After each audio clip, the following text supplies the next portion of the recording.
Adam Carolla returns to New York City. Thursday, October 9th at Rodney Dangerfield's Comedy Club with Kat Timpf and Matt Friend. 2 shows, October 9th. And then don't miss the Ace Man in Pottstown, Pennsylvania on Friday, October 10th and Saturday, October 11th at Soul Joel's. Adam returns to Flappers in Burbank on October 29th. Get tickets for these and every show at adamcarolla.com. Really worried the government shutdown will affect progress on California's high-speed rail. Adam Carolla. Yeah, I got to get to Merced this weekend. I already bought my tickets, so I hope it's not going to be a situation. Liz is back. She was in here about 3 years ago. Got a special out available at Punch Up Live.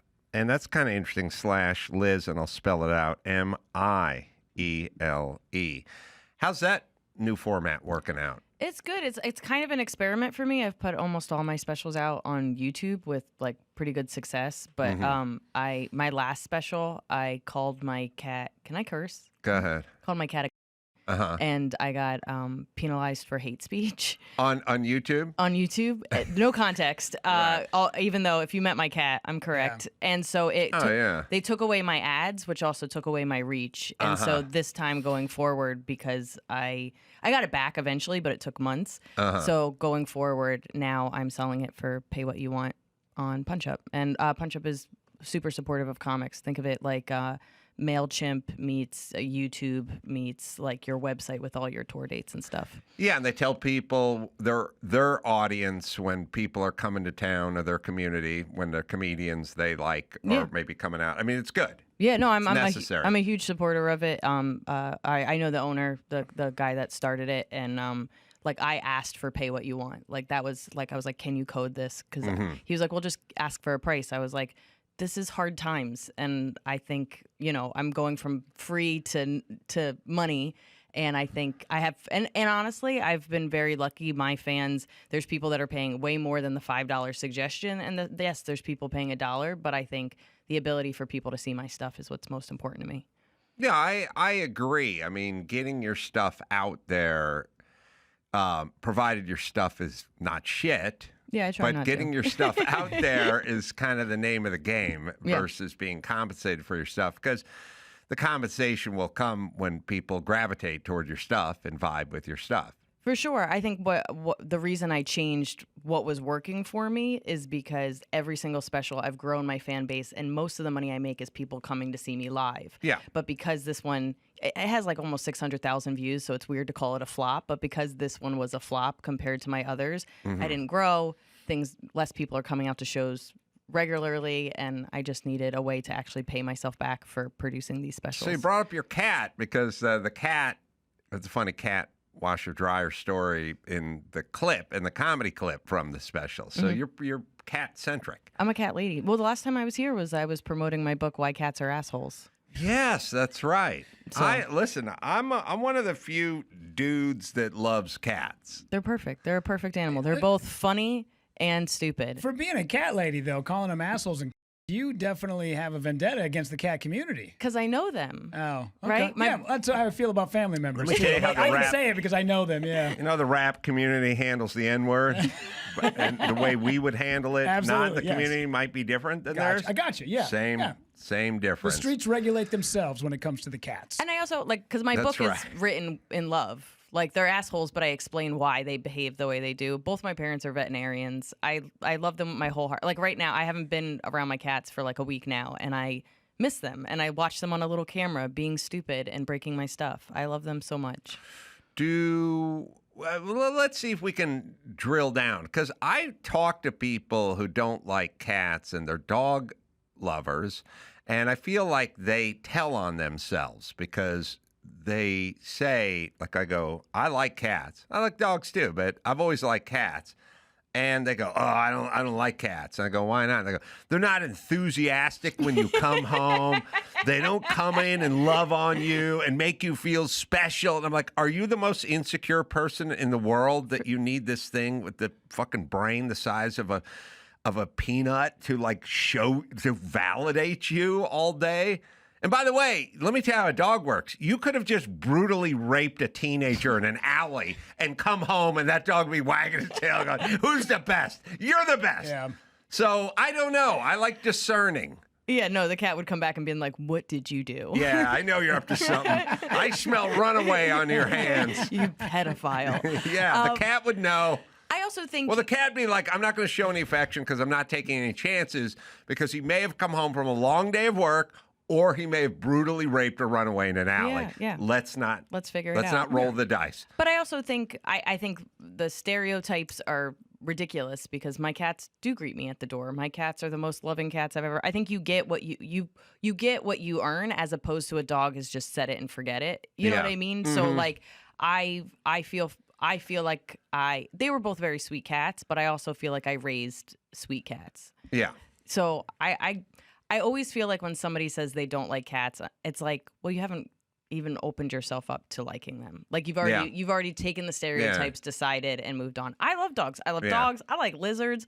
Yeah. Rudy was telling me about the gay lifestyle, but sort of the same theme. You just haven't really dropped your guard and really opened yourself up to the possibilities. Yeah, you have to put yourself out there. We're on the road, we're having some drinks, and I sort of appreciated it, but I felt it was a little, in the green room, was maybe not the right place to bring it up. He was wondering why I had all that peanut butter in the green room, and I was like, well, I just picked up my new puppy, and then that's where the conversation started. Yeah. So I agree. Most people that don't like cats never lived with a cat or had much time. Yeah. Spent a lot of time with the cats. Kind of a perfect roommate. Like you can especially since almost everything I have for my cats is automatic. Like I have an automatic feeder and a robot litter box. Like my brother checks in on them when I'm gone, but like they're in like a water fountain. Like I really have like kind of the best cat roommates. The robot litter box sounds awesome until it gets artificial intelligence and comes for you. Oh, for sure. I mean, that day's coming. I mean, the fact that they can tell me which cat took a shit is already spooky you start enough. Backing up and the Roomba slides in and blocks you and they're talking back and forth. Like you all the time on the road, they got to know each other. Yeah. Now they got a plan. Yeah, no. And then they lock in. Yeah. Oh, yeah. Who's the asshole now? That's right. They've read my book. It's on my bookshelf. You've been shitting in my mouth for a fortnight. Now it's payback, bitch. I do tend to put googly eyes. Like I have a robot vacuum that I named Vac Kilmer and it has googly eyes. I do tend to like name everything and put googly eyes. And I do think when that shift happens, I'm gonna be like, no, I did this. Like I made you human like. Yeah, you're gonna be like one of the good ones. I hope so. I mean, I really do try to keep my robot clean. Yeah. So you got the Roomba too? Yeah, I have everything that's robotic. Like I don't want to do anything. I've really learned. Can't imagine what's in the nightstand. As long as we're going down this route, I can only picture the arsenal. That's what we call Val Killer. I'm a lazy person, and I stand by that. But I think at the end of the day, like anything that can be replaced and done better than I would ever do it. Like because I have 2 cats, I set my little vacuum cleaner for once a day, and when people are just like, oh, cats are gross, I was like, not my place. Like I have a robot that does all that. I used to do this bit, which is, I bought one of those things, like 10 years ago. This was like $1,400, like the good one. Yeah. And I had the dog and the thing, and I would come home like after about a month, and there'd be dog hair everywhere. And I would say to my ex-wife, I'd go, what is going on? Like I spent $1,400. Why isn't this thing making the rounds and doing the whatever? And she said, well, it turns out you got to recharge it and you have to empty the pan in it too. And you're like, what is the point? And I said, are you telling me we're too lazy to own a robot? Because I'm hearing we are so fucking lazy that we've been defeated by a robot because we'd actually have to do something to maintain this robot. And that's basically what happened. It never panned out, pardon the pun. We're a few years away from Rosie the Robot from the Jetsons. So until then, we still have a little bit of work we have to do. Yes. So, I'm trying to teach my cats to empty the litter pan. That's the real goal. Yeah, I used to do this bit too where I was saying like we're getting into like the sex robots. Yeah, they're back. They're out. And they're getting good. I mean, there should have been a class action lawsuit that was brought on by the purchasers of the old school sex doll, because the old school sex doll on the box had a picture like Marilyn Monroe, and then inside was a raft with essentially a hole in the mouth. Lipstick, yeah. Like it was a lipstick around a hole at one end, and it was just literally an inflatable. It was just an inflatable. I don't even call it a woman. It was a raft with a hole with lipstick around it. Like it did not resemble. Like if there was a food version of that. Like if you're looking at the outside of a ramen box or something and you open it up, there's just spit at the bottom of it, you'd be like, just what the fuck is this? Like, I'm suing the shit out of this company. So you're telling me they make women versions of those things? Son of a bitch. I didn't know. Yeah, they make innies. They're not all outies. Son of a But bitch. now they have like $10,000 Japanese sex robots. Sure, but like in this day and age where the internet, like unboxing is like, you can make millions of dollars on YouTube just unboxing. I would just wait for the sex doll unboxing and to be like, okay, it doesn't look like a raft. Like, oh yeah, they're good looking now. I would just worry with the legit sex robots that like, think of how many times things have like broke. You know what I mean? And they're like, their grip is now. I'm just worried about things snapping off. Catastrophic failure. Yes. Yeah, the thing goes nuts. And it gets wet. I know the whole point is that it's probably waterproof, jizz-proof, whatever. Yeah. But, like, I'm just worried that it gets in a little nook and cranny. It short circuits. You now have to walk around with, like, a sex doll holding your dude. My thing more is, the bit I used to do is there is no stashing of the 6-foot blonde. You used to be able to stash porn. You could hide stuff. You could put stuff between the mattress and the box spring. And it's like when we had porn back in the day, you'd have to like put it at the bottom of your sock drawer and put a bunch of socks over it and stuff like that. Vibrator, magazines, DVDs. You could stash stuff. There's no stashing this. I mean, I would hope if you can afford a sex robot, you can afford a closet. Am I wrong? Yeah, you got a closet, but at some point you meet a woman and then you're in the shower and she's like, where's the bathroom? And this thing falls on her. Yeah. Right. She's the maid. Somebody's going to see it. You don't have to put it in the living room, but it's somebody, like, let's just say you had kids, they would find the sex robot. Am I wrong for saying this purchaser, this mystical purchaser should get their life together if they have kids and a wife and a sex doll? Well, I don't. They could be single dad. Single lonely, dad? All right. Lonely, single dad. Okay. Oh, there is this the original? Dad. Oh, I this have some eyeshadow. That's nice. It's inflatable. Judy. Now, I mean, but you look at the picture, the drawing on top of the beautiful waif model wearing the negligee, and then you get to this pool raft, and not so much. I just picture a dad walking out to his pool and his kids are just floating on his sex doll. I mean, this is $22. This is what you get. I feel like that's... Yeah, also not to critique it too much, but I noticed that there's no hole in the mouth, so I'm wondering where that other hole might be. Oh. And I don't notice one on the bottom there You need, Andrew, you need old school inflatable. This is sort of novelty, new school. By the way... I don't know if you noticed, but 3 people have already put this in their shopping cart. I do see that. Yeah. Now, what does that mean? 3 people today? Yeah, it's like it's there, and they're just saving up. Yeah, they haven't pulled the trigger yet. It's sitting there in that they're cart. counting They're thinking pennies. about it. They're comparing. Yeah. Yeah, well, you got to go out. When you're looking at sex dolls, you got to go out shin kicking, I call it. And it used to be tire kicking if you're buying a used car, but you got to look around, test drive. It's a cottage industry, check really. Warranties. Yeah, well, important things like that. The people who they're talking about, like, what if your sex doll breaks? Maybe that is the next AI-proof job, is sex doll mechanic. Oh, like you know what I mean? Like how everybody's fixing e-bikes in New York. Like that's absolutely. like the real job. That's the new thing. Yeah. All right. Mm-hmm. Yeah. You get someone from. And then you have to call somebody, like when somebody has an iPhone that breaks and be like, what was it? And it's just like, we found like extra hair in there. Like, is that yours? Like, yeah. Well, it said it was dishwasher safe. I couldn't fit the But bitch then, in. Then you need a robot to clean your robot. See, it's getting complicated. Roomba, sex A sex Roomba. doll, Or it's cleaner. just all a combo. I think we're talking about a maid. Yeah. Well, I know. The thing about the maids is they're still humans and they still judge. Maybe it's in a different language, but there's judgment going on. Yeah. And I would feel weird about my maid. One of the Cleaning many your sex places, I just mean in my world of sex doll ownership, even if it's in the closet, at some point the maid is putting the towels away and has to get around the sex doll, and it's robot, and then it's weird. We may not discuss it. It's just I have to pass her in the hallway at some point.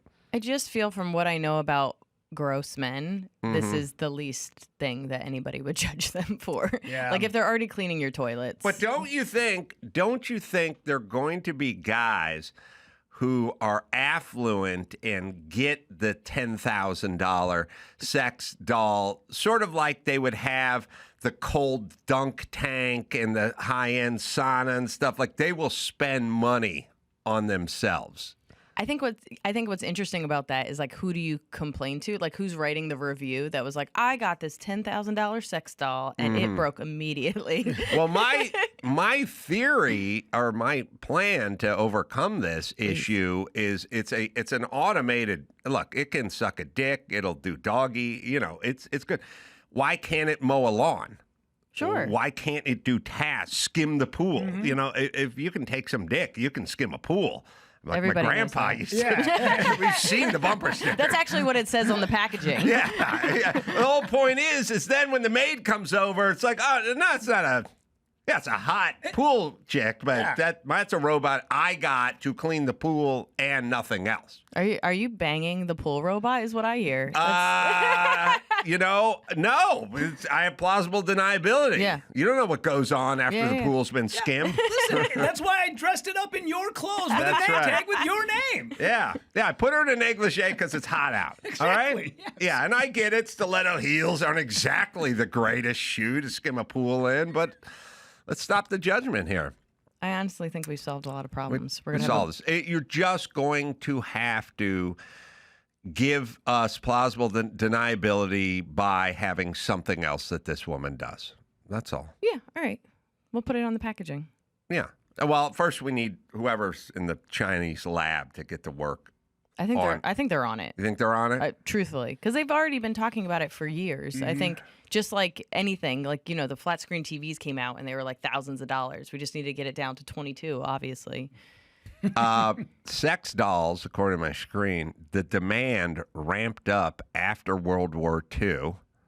So I guess all those young guys coming home from the European theater in Asia. And in 1968, the first ad for a sex doll ever was Wow. Come back from fighting the Nazis? Yeah. Yeah, it's a good way to deal with your PTSD, I guess, is to blow off a little steam, you know what I mean? A part of me, like, I don't think there's anything wrong with the sex doll. Like, if that's... But you're saying how creepy it was I just 5 don't... minutes I mean, ago. well, I don't want to... Well, I don't want to be spooked by it. I don't want to be spooked by... That's my point. anything. We don't want Yeah. to be surprised by sex robot. But I also think my whole thing is if this robot raft is the thing that keeps women safe, I'm fine with it. You know what I mean? If this is the reason, like if whatever you need to do to this thing keeps women safe, that's fine by me. I also don't think you should judge anybody's kinks. Maybe they just don't. I'm a talker. So if you don't want to talk her, this isn't the person to have sex with. So I get that you need somebody silent that does their lipstick. I do neither. Well, So I'm a tuner-outer. So can I wear like noise-canceling headphones or something? that's a conversation Or is you're that going to have offensive? with your partner and or robot. Yeah, don't lie. I mean, it's going to come off a little autistic, but I'm a tuner-outer Sports Center watcher. Yeah. So if I get with a talker... what if the talker is updating you on what's happening in the game? Oh, like doing it in a play-by-play yeah. voice. Yeah. If we're oriented in such a way where I can't catch the screen. Yeah. And Yeah, if you're giving me like calling balls and strikes and that kind of stuff, Yeah. playoff time, I think we could do that. Yeah, I'll take the you just have to find headphones the right. off for Yeah, that. you just have to find the right person. Yeah, it's the right talk. Yeah, that's like that old joke, like why Canadians do it doggy style so they can both watch the hockey game. That's where that comes Or are from. these the robots? Yeah, I guess they are. Oh, wow. Why are they Wow. all about to wrestle? Don't they look like they're They about look to? like they're in the prone position.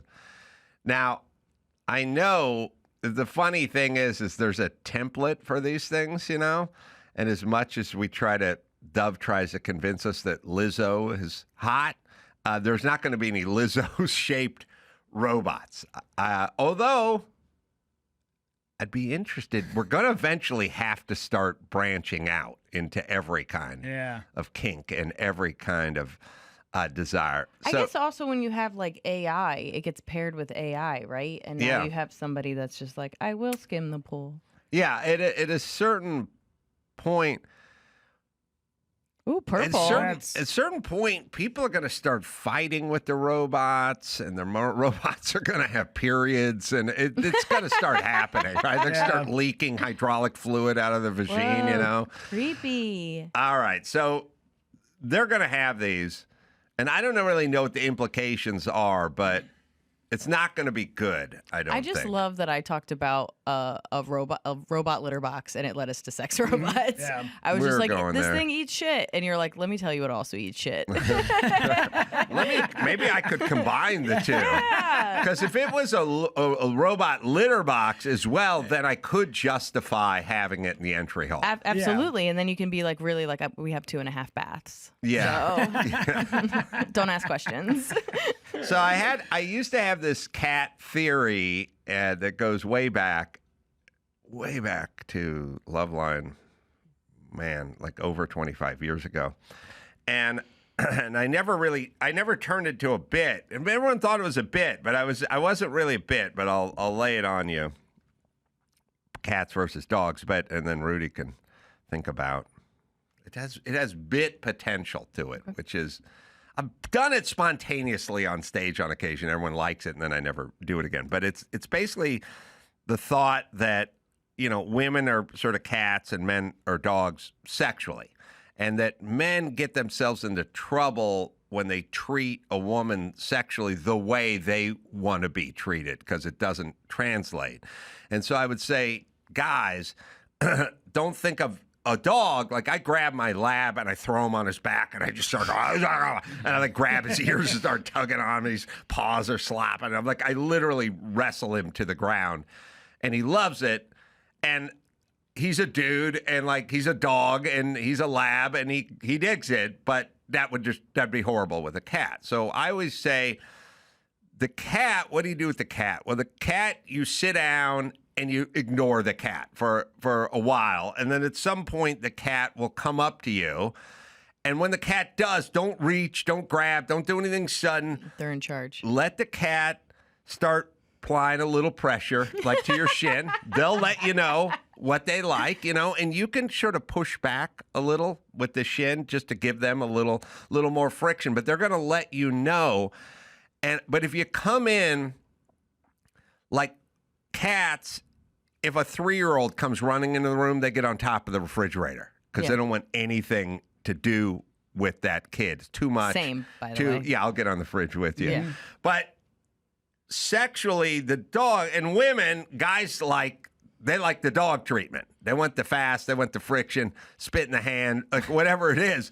But guys to women, do the cat first. No big moves, no sudden moves. Don't get up and run across the room. Just sit there. Let it sort of come to you, and then eventually they'll let you know what they like. They'll let the pressure know, and you're there to do it. Don't you feel like you earned it? Like there's something about being like me and my sister. Like when a cat comes over and sits in your lap, you're like, oh, I can't do anything. I've been chosen. Mm-hmm. And I don't understand. And maybe this is just somebody that's like, because I've worked hard in comedy or whatever, and I feel like each step I've made, I've earned it. Doesn't it feel better to be like, oh, I earned this? Cat Cat love is earned. Yes, and again, it's not universal like it is with a dog who'll just love up on anybody all the time. But then there's people that are like, well, that's why I like dogs.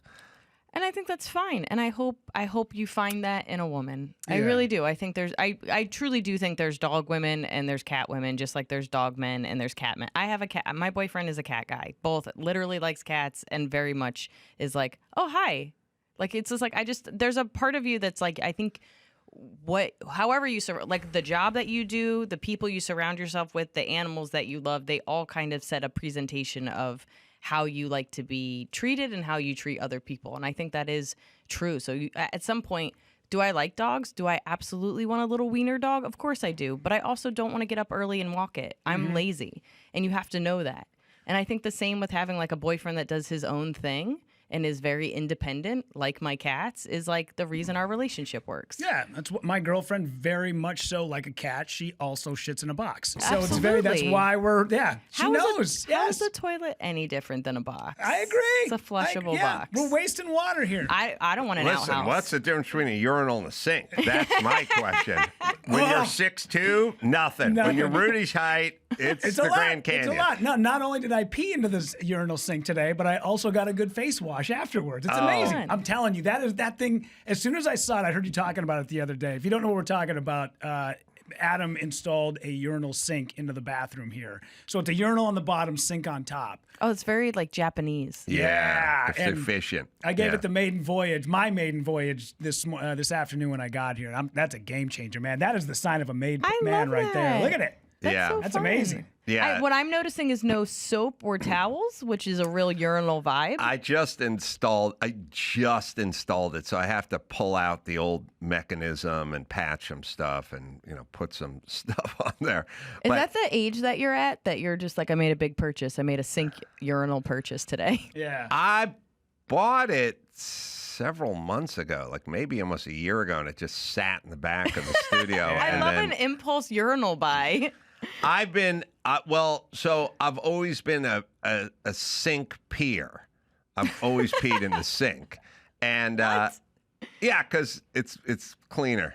I mean, my sink, but I'm tall enough to do it, and then you just shoot a little water there, and it just goes away, and then everyone kind of gets weirded out. They go like, "Whoa, whatever," but it's like it just goes in the same place. It goes down the same drain, and I don't care. And then also, Dr. Drew told me urine was sterile a long time ago, so I was like, all right, so it's on. I don't really care. Liz, you're up to 3 bathrooms now. Yeah, From 2.5 to 3 now I that love you got this. that sink. I have so many sinks. Yeah, again, it's like a height. It worked well. And also, I'm a multitasker.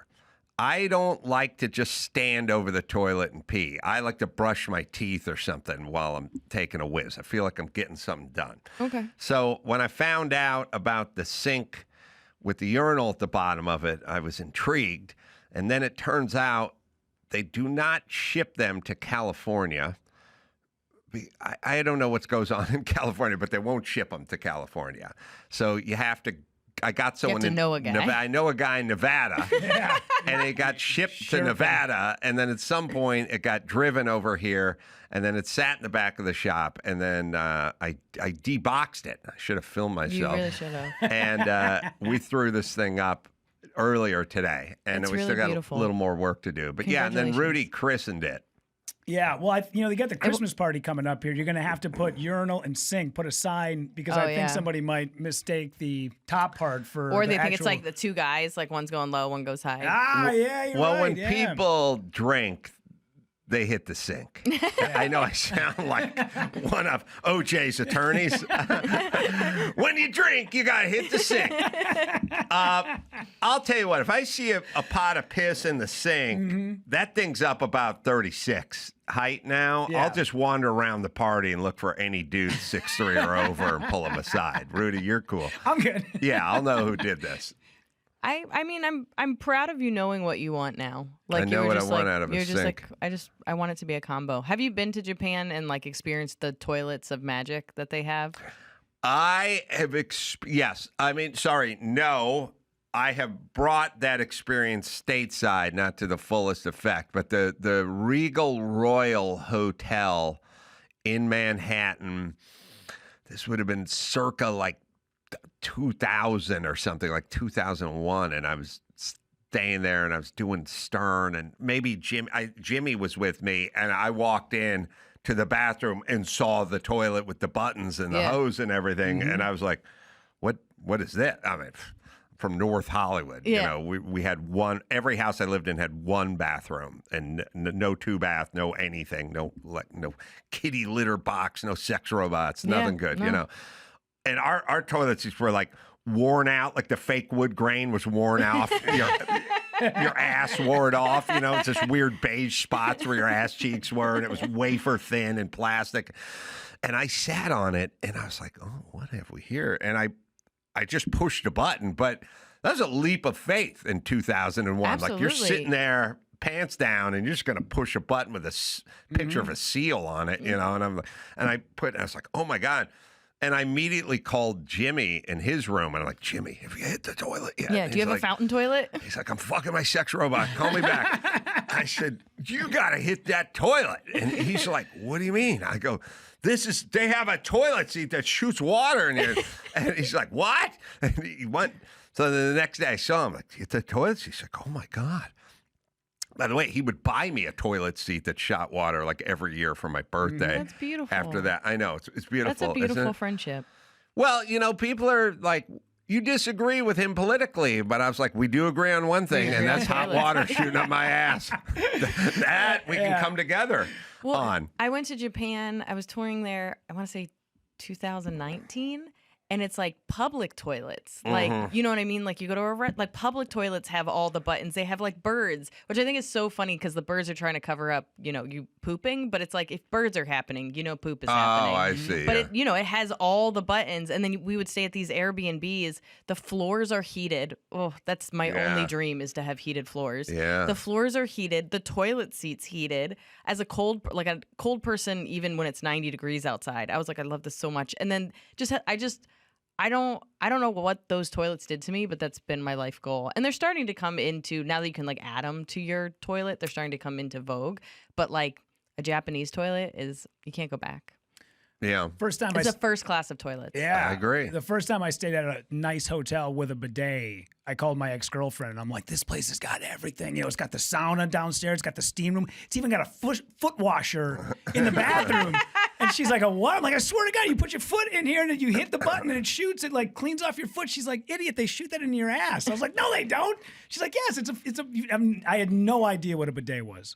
Well, everybody should gift themselves the gift of the toilet seat that's the bidet toilet seat. But I do want to caution people, and there's like, this is a part of life, and it just sort of happened when I was installing my urinal sink toilet thing, which is, look, you can spend, $300 and get the thing or whatever.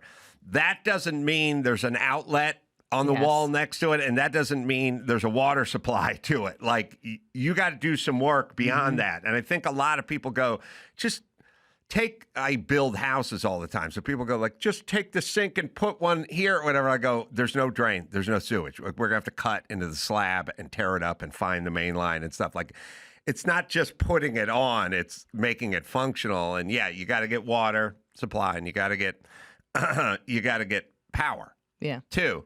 And I don't know, I'm trying to picture, I can't remember the power you can find if you get creative. Like, I had a wall that had a socket on the other side of the bathroom wall. It wasn't in the bathroom, it was the wall, but on the outside. It was in my office. And I literally just cut the head off the power, drilled a hole, went right through the wall, put the head back on, taped it up, and plugged it in, and just did it just that way. Wow. Jerry rig. Or there's another kind of rig too, but we won't say that one. But either way, it's a little lame, but I didn't want to bust open the wall and run the power and do all the thing. It took me 5 minutes, and it worked. So you can figure it out. And I'm pretty sure you can pull water off the toilet supply. I'm going to be curious. Obviously there's there's something called an angle stop coming out from the wall where you shut the water off to your toilet if you have to, and there's some sort of adapter or something. I think we had like a Y adapter or like a T adapter that came off the back of the toilet that gave the water supply to it. So worth it, game changer, and in sort of the pantheon of things that make a difference and things that don't make a difference, this is worth your $300 and whatever the TaskRabbit guy charges to come over and install it or whatever that is. It's worth it because you'll use it every day. Yeah, and it actually does, like, I don't know. It just makes you feel better. It makes Mm-hmm. you feel fresher. My favorite story, though, this happened, I was staying with my boyfriend's friend in Utah, and they had, like, a bidet toilet. And, you know, it has, like, they now have, like, remote controls and stuff. And I was like, okay. And so I use it, and I cannot figure out how to turn it off. I'm touching every single button. It's like everything that could happen with this toy. It's not turning off. We've been there for like 2 hours. I don't know these people. I'm losing my mind. I'm so scared. I don't know them well enough that I'm so scared I'm gonna stand up and like water's gonna go everywhere.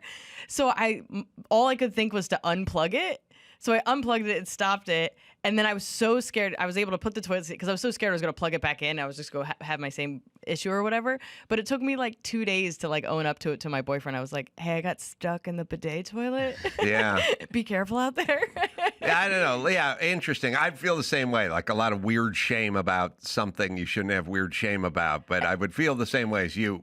Yeah. He made me feel better. He's like, I'm really proud of you for unplugging the toilet. Yeah. He was That like, was that was smart. I Yeah. was like, yeah. I was like, I didn't want to get water I didn't want to get water everywhere in this place I've never been to. There was a remote, the first gen one Jimmy got me when I was back at my old house. I mean, literally, 25 years ago, had a remote, a battery operated remote. But I was like, it was just to look at it, and it was mounted, it had a little cup thing, a little receptacle. You'd put it on, stick it to the wall. But I thought, like, a TV needs a remote because I'm over here and the TV's across the room, and I want to channel surf. And then their garage doors need a remote. But if there's anything that doesn't need a remote, it's this. Because there's no possibility of me, like, I'll be in the next room while I'm shitting in that room. Like, I'm sitting there. Just put the fucking button. It'd be kind of like if they said you got the remote to move your car seat. It'd be like, well, the button's on the car seat. So why do I need this? And it opens it up for tomfoolery. Absolutely. Because somebody gets hold of that remote. Yeah, and it's at a setting that you aren't emotionally or physically ready for. Yeah, they put it on geyser. Old Faithful. Old Faithful, and it's in the next room, and you're looking around for the remote. Yeah. And next thing you know, pow. Yeah. Right in the kisser. Yeah, and half the buttons, I swear, I don't know. I what don't they even do. know what they are. I have I'm no scared idea to what they touch. do. Yeah, I cannot. Yeah. Why does this one have a flame on it? That's weird. Yeah. Oh no. So, changing gears, I was in here doing a podcast, a Beat It Out podcast, which is something I do on Substack. But I was in here with Dustin Ybarra, and we were having a laugh. And he brought up the stocks. Or he said, those old-time wooden things where they put you in the middle of town? Put your arms through and put your head through? Yeah. Oh, like when you go to like you're like a fake prisoner or whatever. Like, Yeah, except for time. they were real prisoners. Yeah. Oh, so this is like a real town, and they're like, hey, we used to do this, and we also still do this? No, I'm just saying the old-timey stocks. They used to do it. Yeah.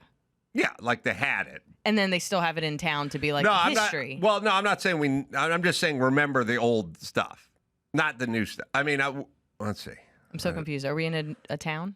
Well, no, I'm saying there's something called stocks from the old days. Yeah. That's what I'm saying. Yeah. But I'm not saying we have them now. Yeah, I think, Liz, what you're saying is you go on vacation to Yeah. North Dakota, and you're like, oh, let's get a picture of Jimmy inside. Yeah. He puts his hand in. Yeah. That's It's what you're those. saying. Yes, I've One of those, yeah. They Yeah. have them like now that I think about it, but like as a kid, I remember like going to like Disney World and like that's you. Disney World had stocks? Yeah, I mean, Wow. but it's like it's like some. I couldn't even tell you what ride or whatever they're trying to. Maybe it's like ye old something. Yeah, like, but Oh. still looking back, you're like Stocks at what? Disney World. Yeah, I'm almost positive I have pictures as like a 9-year-old. They can't have them today, though. Who knows? Not Who Disney knows? World, but Yeah, there's- yeah. There you go, yeah. Is that Disney World? That one says Disneyland, Man. but yeah, no. Disneyland. No, I genuinely know I have a picture with my sister in something like that. Like Wow. like in the 90s. Wow. It's weird. Like, you'd think there'd be some sort of liability or insurance or something. Like, you'd think they just get rid of they don't have diving boards and pools anymore or something. It's like, insurance.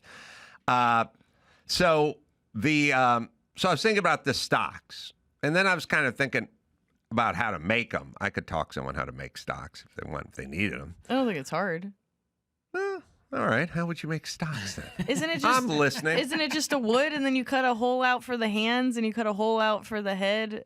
Yeah, the space shuttle's just like a box that goes into the sky. You know, you sit Well, in the whole front. point is to imprison people, right? Is that what the point of it is? Mm-hmm. I think I could figure it out. All right. I'll accept your challenge. Well, thank you. You who automates everything, all of a sudden you're a home improvement queen. I don't want to, but if you put some money down, I'll get a hammer and a chainsaw. I'll make a stock. But okay, here's what I'm saying. We could... That wouldn't work, but we could figure it out. You could figure it out, but then there's also a way to do it that would make sense, is what I'm saying. Oh, yeah, but that's almost everything in my life. There's absolutely a correct way to do anything. I don't do it. I'm not going to do it. I will take any shortcut. So you just want to make substandard stocks? Yeah, and if they escape, they escape. That's what I get for not looking at instructions. How you run your town, but not how I run my town. That's how we run Disneyland. Yeah, there's a pedophile because I made haphazard stocks, and now he's in your yard. Why? I'm so curious how we came to stocks to begin with. Did you see stocks? Are you trying to bring stocks back? Dustin brought it up for some reason, but he didn't know the name of it. And then I said they're called stocks. And then I went over how to build stocks. I think would be a good, for those who want stocks. Pretty straightforward building way. Why does anybody want a stock? Why are we bringing back stocks? There's sex robots. There's toilet Oh, it's for your sex robot. You don't have a closet. Understood. No, I'm saying, why does anybody want? I have no idea. You turn on the news and you go, why just that guy lit a hobo on fire? Why would, he's out there. Could have easily made a stock. Well, that's what I'm saying. There's people There's that a non-violent, creepy way to handle that. I'm not tying stocks to robots or setting hobos on fire. I'm saying there's somebody out there who wants everything. Sure. And it doesn't make sense to us. I love the idea that somebody's like building a home and they're like, it's nice, but they don't have any stocks here. They have a pool. That's nice, but there's no stocks. Like, I can't imagine somebody being like, that's the last remaining thing before I buy a home. They left their room with googly eyes. I'm not presenting it as that. I'm just saying there is a way to build it. That's what I'm saying. How would you? I have an idea how I would build it, but I'm curious how you would build it. No, I don't want to bore Liz. Okay, all right, never mind. All right. I do know how to upgrade my toilet, which is quite exciting. Yeah. But the notion of stocks, which is, could you, if there was stocks and they put person in the center of town and they just kept them there, sometimes it'd be hours, sometimes it could be days, depending on the offense, because I was reading up on it. But Rudy, when you were young and you would have known some dudes who got themselves some stocks time. Yeah. Everyone I went to high school with would have ended up in the center of town for doing something fucking stupid, stealing a donkey or something like that, right? Like joyriding a donkey or something. My buddy Ray would have ended up in the stocks, for sure. And then we would have had to come by and visit him in the center of town, and then we for sure would have to fart on him. Of course. And I was thinking, and there must have been some ye old farting going on. Yeah, no. That would be the tamest, the calmest thing that they did. Yeah, you were in the stocks for a reason. People did horrible things to people that were in there. But I think friendship is farting. Daytime. And then people that actually hate him, it's worse. Yeah, it gets worse, but you definitely would have to do a little crop dust. Like, even if it was olden times and you didn't know the person and you were just out for a stroll and you had something coming on and you're passing the person with the stocks. Yeah. Now, for me, I'd be like, what did he do? Well, that was actually my first thought is like, how do you know what that guy did? Do they have like a little plaque? I'd have to post it. Because if he was in there for some sort of white collar Martha Stewart thing, I'd be like, leave the guy alone. Or he stole bread to feed his family. You're like, really? What are we doing here? But like, no, if it was a bad guy, I'd be farting up a storm. Yeah, you go over there. Yeah, no, I'd blow it away. Yeah, absolutely. Would you do it? But here's what I'm thinking. I would do it, but I'd probably have to put like a hood on my head or a mask or something. Because eventually he's out. Oh, like execution. He's out. At some point, you may have fucked up. Yeah. And then he was just like, and then "Here's- you end up in the stocks, and he's Yeah. like, "Hey, bitch, it's payback time." I've been eating beans for a week. Yeah, just waiting for you to get that drunk horse driving thing. That is interesting if you're somebody that is like torturing another person, like he's not going to get out in 3 days or what have you. Mm-hmm. The stocks, they do a foot ankle stock, and then they do, but the popular, the ones they show at the, in Virginia at the old town or whatever, it's always the head, or Disneyland, are the head with the arms through it. That stock. version, that model is called the pillory. That's a pillory. That's a pillory. Yeah, the stocks are the ankle. Oh, they hand. are. Well, then I apologize. The stocks locked a seated individual's feet and ankle into place, while the pillory held the standing person's. Oh, so I've been living this lie my whole life. I've been calling a pillory a stocks. See this guy, Liz, sitting over here high on his horse about all he knows about stocks. No He's been fact bullshitting checking. the whole He's time. like, I could build one for you. Yeah, Wrong. oh, really? Adam, Wrong. But stocks would still be easier for someone to fart on you because you'd be sitting down, as opposed to pillory. Right, but Yeah. can't you use your hands in stocks? Because I feel like I could get a hard anus punch, if you come by. There's a range situation. A person picks up a rock and throws it at your ass. Yeah, like guy at the zoo when he's screwing with the lion, Yeah, the lion yeah. gets through Yeah, and gets yeah. it. Yeah, it's like Look, that. Yeah. There was all kinds of ceremony to putting someone in the stocks. People would come out in the town and announce what he did and what his crime is. And I am 100% sure that there was a court jester or a big fat guy who, just to fire up the crowd, would walk over there and just rip a gunner in the guy's face. Yeah. And the it crowd would go, probably yeah! Spawned a bunch of concession stands where they were selling like mead and pinto beans or something. Like they're firing the crowd up. You know what I mean? It's just so wild to me to think like that was entertainment. Is like somebody did something wrong, we're gonna shame him, and then we're gonna lock him up into town. And now I'm just like, I'm watching cat videos on TikTok. I mean, you is morbid as it sounds, like a town guillotine or something is kind of the ultimate entertainment. It was, you know, though. It was like, and I also think, how is like reality television not much different, right? We're just shamed. Like the reason most people watch that stuff is like, well, I'm better than this whore. Like, yeah, well, like you watch those. I saw a slapping competition where it's a big thing now where guys are knocking guys out. And why you're watching a guy with an open hand try to take another guy's head off? Why is that entertaining? Well, I would argue if it is literally taking his head off with a guillotine is probably going to be more entertaining to the town people. I know a guy who is about in his early 50s. He's not 85 or 90. I think he's Iranian, and he said when I was a kid, my dad took me to an execution. Jesus. Wow. Yeah, I mean, well, you got to think about it. It's like Iran, 1977 or something. It's like, yeah, here you go. We're going to watch. We're going to execute this guy. Come on down.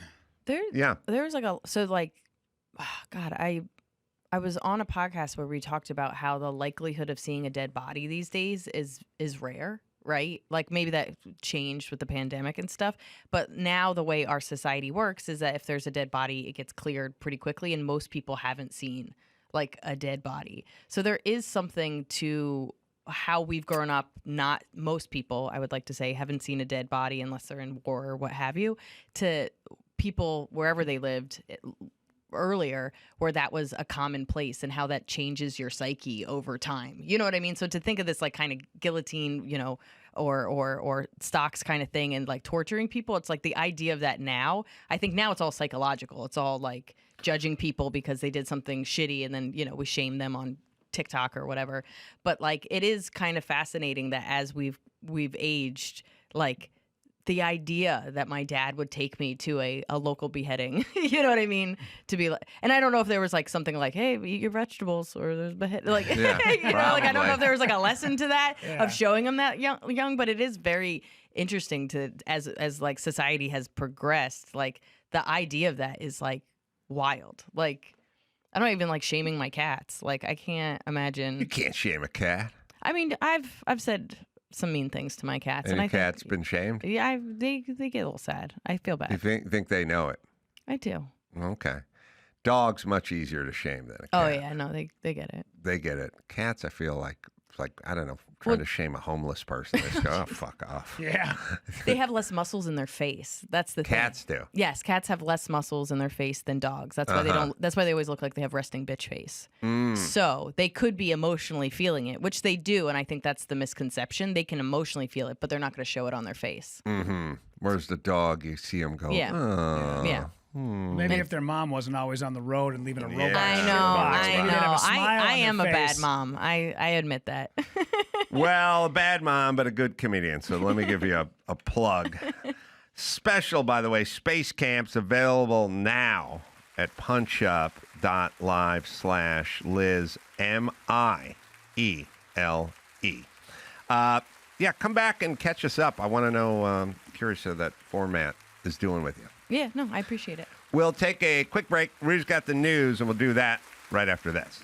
Shopify, starting a business. Well, that can be a little intimidating in this day and age. Shopify is the commerce platform behind millions of businesses around the world and 10% of all e-commerce in the U.S. from household names like Mattel and Gymshark to brands just getting started. But don't worry, you'll hear of them soon. Get started with your own design studio with hundreds of ready-to-use templates. Shopify helps you build a beautiful online store to match your brand style.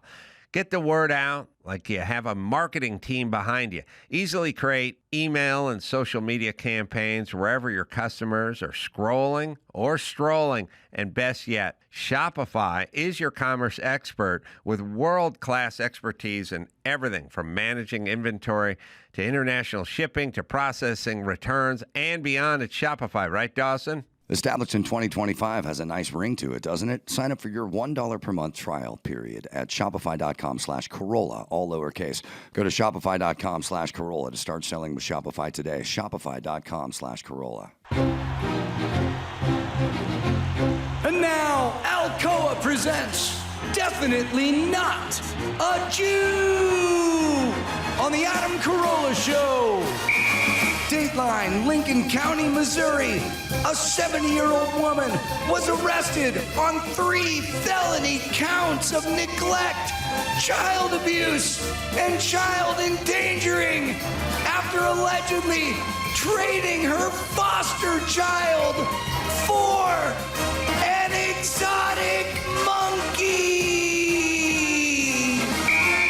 Definitely not a Jew. Oh, man, that's the new leader in the clubhouse, everybody. So Rudy's got his news fired up here. Yeah, let's do it. Late night comedian Jon Stewart blasted right and left wing leaning news hosts in the narcissistic media ecosystem for politicizing recent mass shootings by rushing to blame the other side.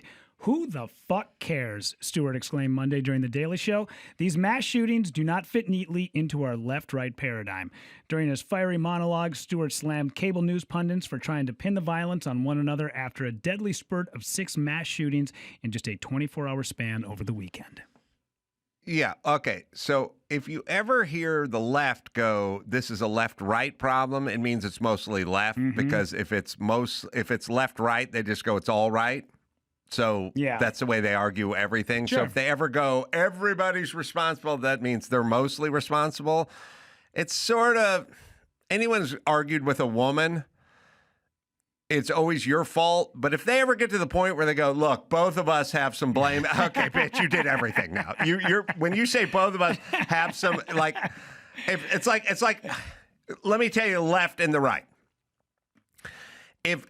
If you come out to your Maverick, your Ford Maverick, and the side of it's dinged in, and you come out and you go, hey, Adam, I parked my car in your parking lot, and you kind of pushed in the side, and I can see it's got your car's paint on it, and I can see your car has the bumper scuffed up in the same spot, so could you pay me for the repair? Could you pay me to fix the car? And I go, oh, yeah, I didn't do that. No, it's not me. but I'll pay for half. If it's not you, then you go fuck off. Yeah. I don't know who we were talking about. I wasn't driving today. But if you go, I'll pay for half, it means you did the whole. And so when you hear Stewart or anyone on the left go, there's equal blame to go around, that always means it's 90% fucking them. Yeah. Here's the deal. Nobody formally shot at ICE facilities. Then you started calling ICE Nazis, and now people shoot at ICE facilities. And you can go, there's enough blame to go around, but that's you calling ICE Nazis. Yeah. That's how that works. Yeah. So, sorry. Yeah, after enough blame to go around, people. After the week of when Charlie Kirk happened, my mom was first to get on the phone with me and go, well, both sides. It's all both sides. I was If you ever it's hear not. progressive people go both sides, and look, again, think of the same as your woman go, look, we both made mistakes. Okay, that's them. Yeah. And my girlfriend does that too when we go on the road. The hotel will be trashed, and she'll be like, well, we both have stuff laying everywhere. I was like, do we? Because somebody's shit is all over the bathroom, and mine is tuckling. It's in my own luggage. I don't know what you're talking about. Anytime somebody tries to include you on the mess, that means the mess is 85% their mess. It's a roommate, so when I bought this warehouse 22, 23 years ago, and many of my loser valley buddies immediately seized on a place to stash their junker project shit. And this entire place was basically filled up with Donnie and his cousin's old junker cars. It was filled. And it was on, and his Mustang was on my hoist, and I never got to use my hoist. He put it on the hoist. He lifted it up like 3 feet. He took it apart, and it just sat on my hoist. And after like 2 years, I said, hey, Donnie, do you think you could get your car off my hoist so I could use my hoist? And by the way, I can't get around in my own warehouse because it's filled with your shit and your cousin's shit. And he goes, you got your car back here. I had a Lamborghini that had warehouse. How dare you? I had a Lamborghini with the bumpers taken off of it. And he goes, you got your car back here all taken apart. Okay. By the way, that's been my adult life, arguing with people about stuff. Yeah, in my warehouse amongst all your shit. So whenever someone tries to include you, it's always all their shit. Yeah. And the left calls the right Nazis, and then at some point, a young person acts out. The old people, as I've explained, the Nancy Pelosi's, Chuck Schumer, all these people, they don't think anyone's a Nazi. They know what they're talking about. They just say it. Hillary Clinton. First off, what does Hillary Clinton think? She cooked up the Steele dossier and invented Russian collusion. So she called Tulsi Gabbard, Katspov, Putin, and Russia. Does she think that? And the answer is no. She doesn't think any of it. But a 19-year-old kid who's on Prozac and playing too many first-shooter video games might believe her. Yeah. That's where we're at. So shut the fuck up. Yeah. Even the stuff talk about I saw a clip with your favorite Leslie Jones, and she was complaining about wash your ass. She was complaining about Jillian Michaels. This happened on the Daily Show the other night. She was talking about Jillian Michaels, and she was like, how does this bitch who told me how to get abs in 60 days, how is she like the foremost voice on, slavery? And I was like, well, who the fuck are you? Who are you to talk about this stuff? Well, she's the 128th funniest person from SNL, Rudy. If in fact, obviously, yes. There's only been 127 on SNL, though. So yeah. Yes. So anyway. Yeah. Good times. All right. So YouTube to pay $24.5 million to settle Trump's lawsuit over the 2021 account suspension. Oh, Ace Man, you got your dancing shoes out? Mm-hmm. Okay, because YouTube has agreed to pay it. And with that money, Trump is going to take it and put it toward the construction of the new White House ballroom. Trump sued the Alphabet-owned video sharing platform in July of 2021, alleging that YouTube unlawfully silenced conservative viewpoints after the company suspended his account in the wake of January 6th.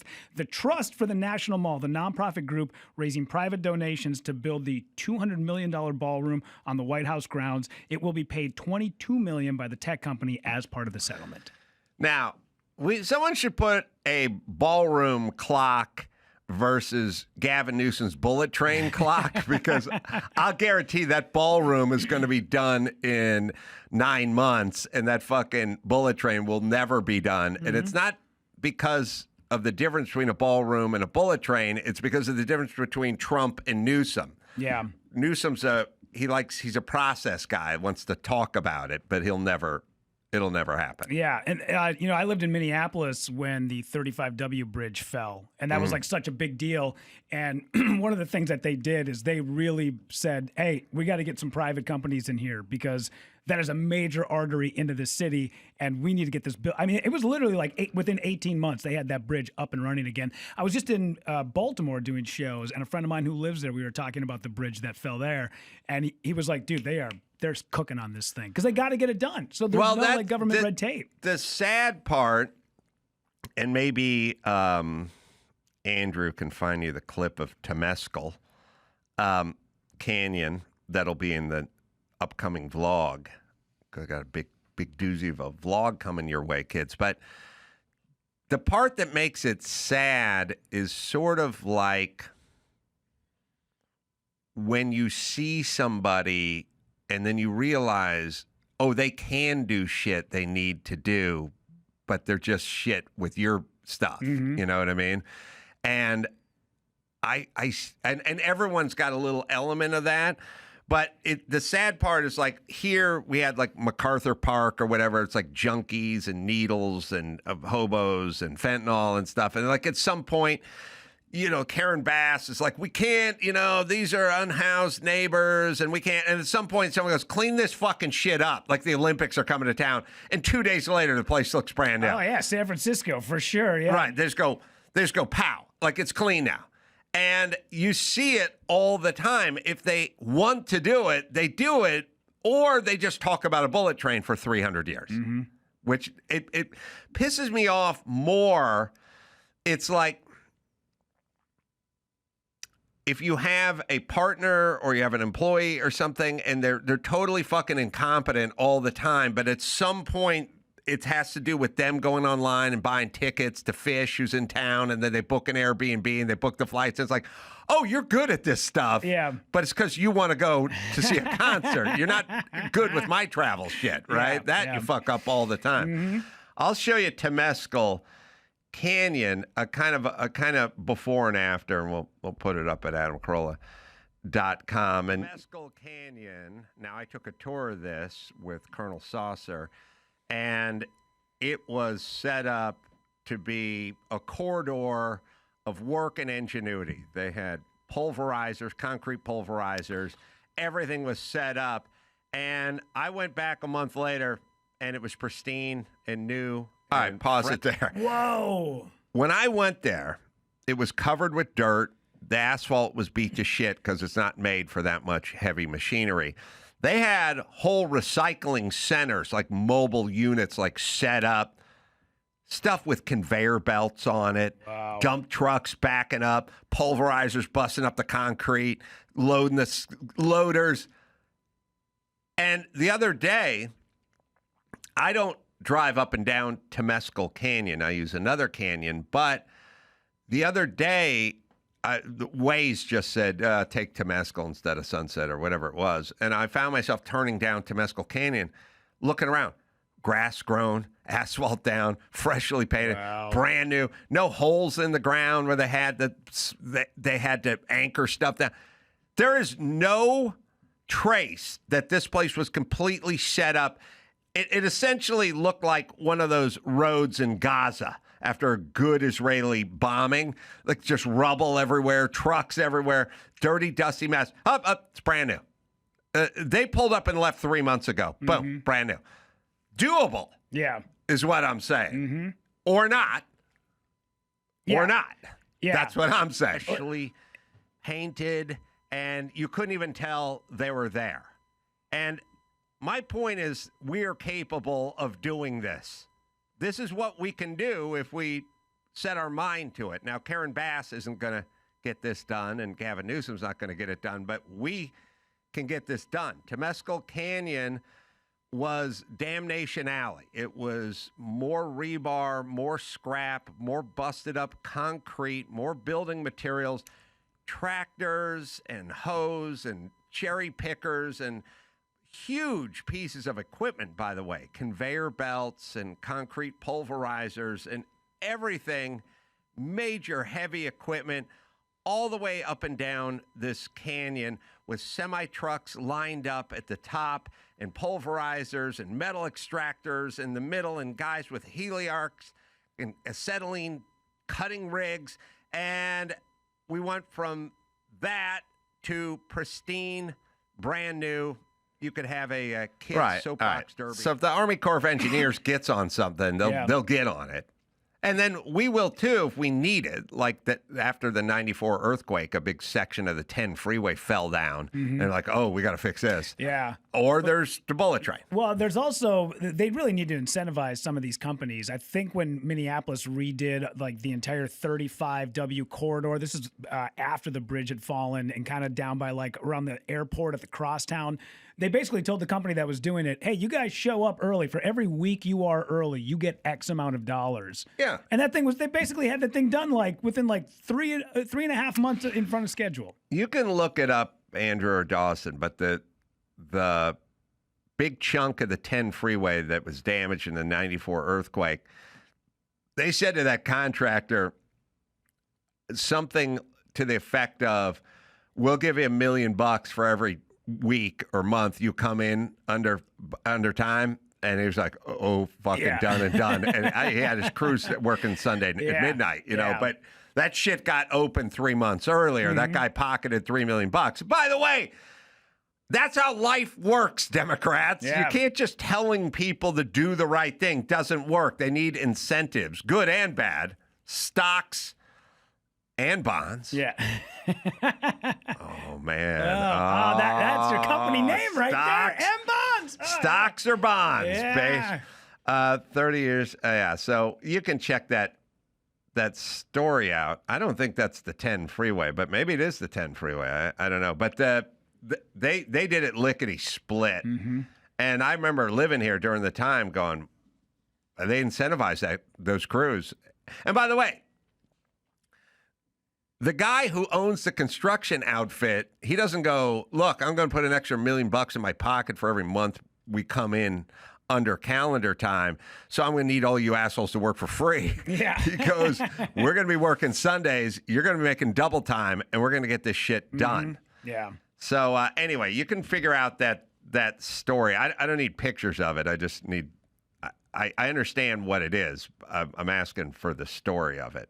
All right. You know, when they're doing this ballroom, wouldn't it be just a power move for Trump to just hang a couple of like Saddam chandeliers in there from, you know what I mean, from back in the day? Stuff he stole from the palace. Yeah, how awesome would that be? Well, speaking of trolling, I mean, him and these Hakeem Jeffries videos and him and Chuck Schumer vids they're the best. I don't know why. The Chuck Schumer one made me laugh my ass off. And the other, and this is all you can do, by the way.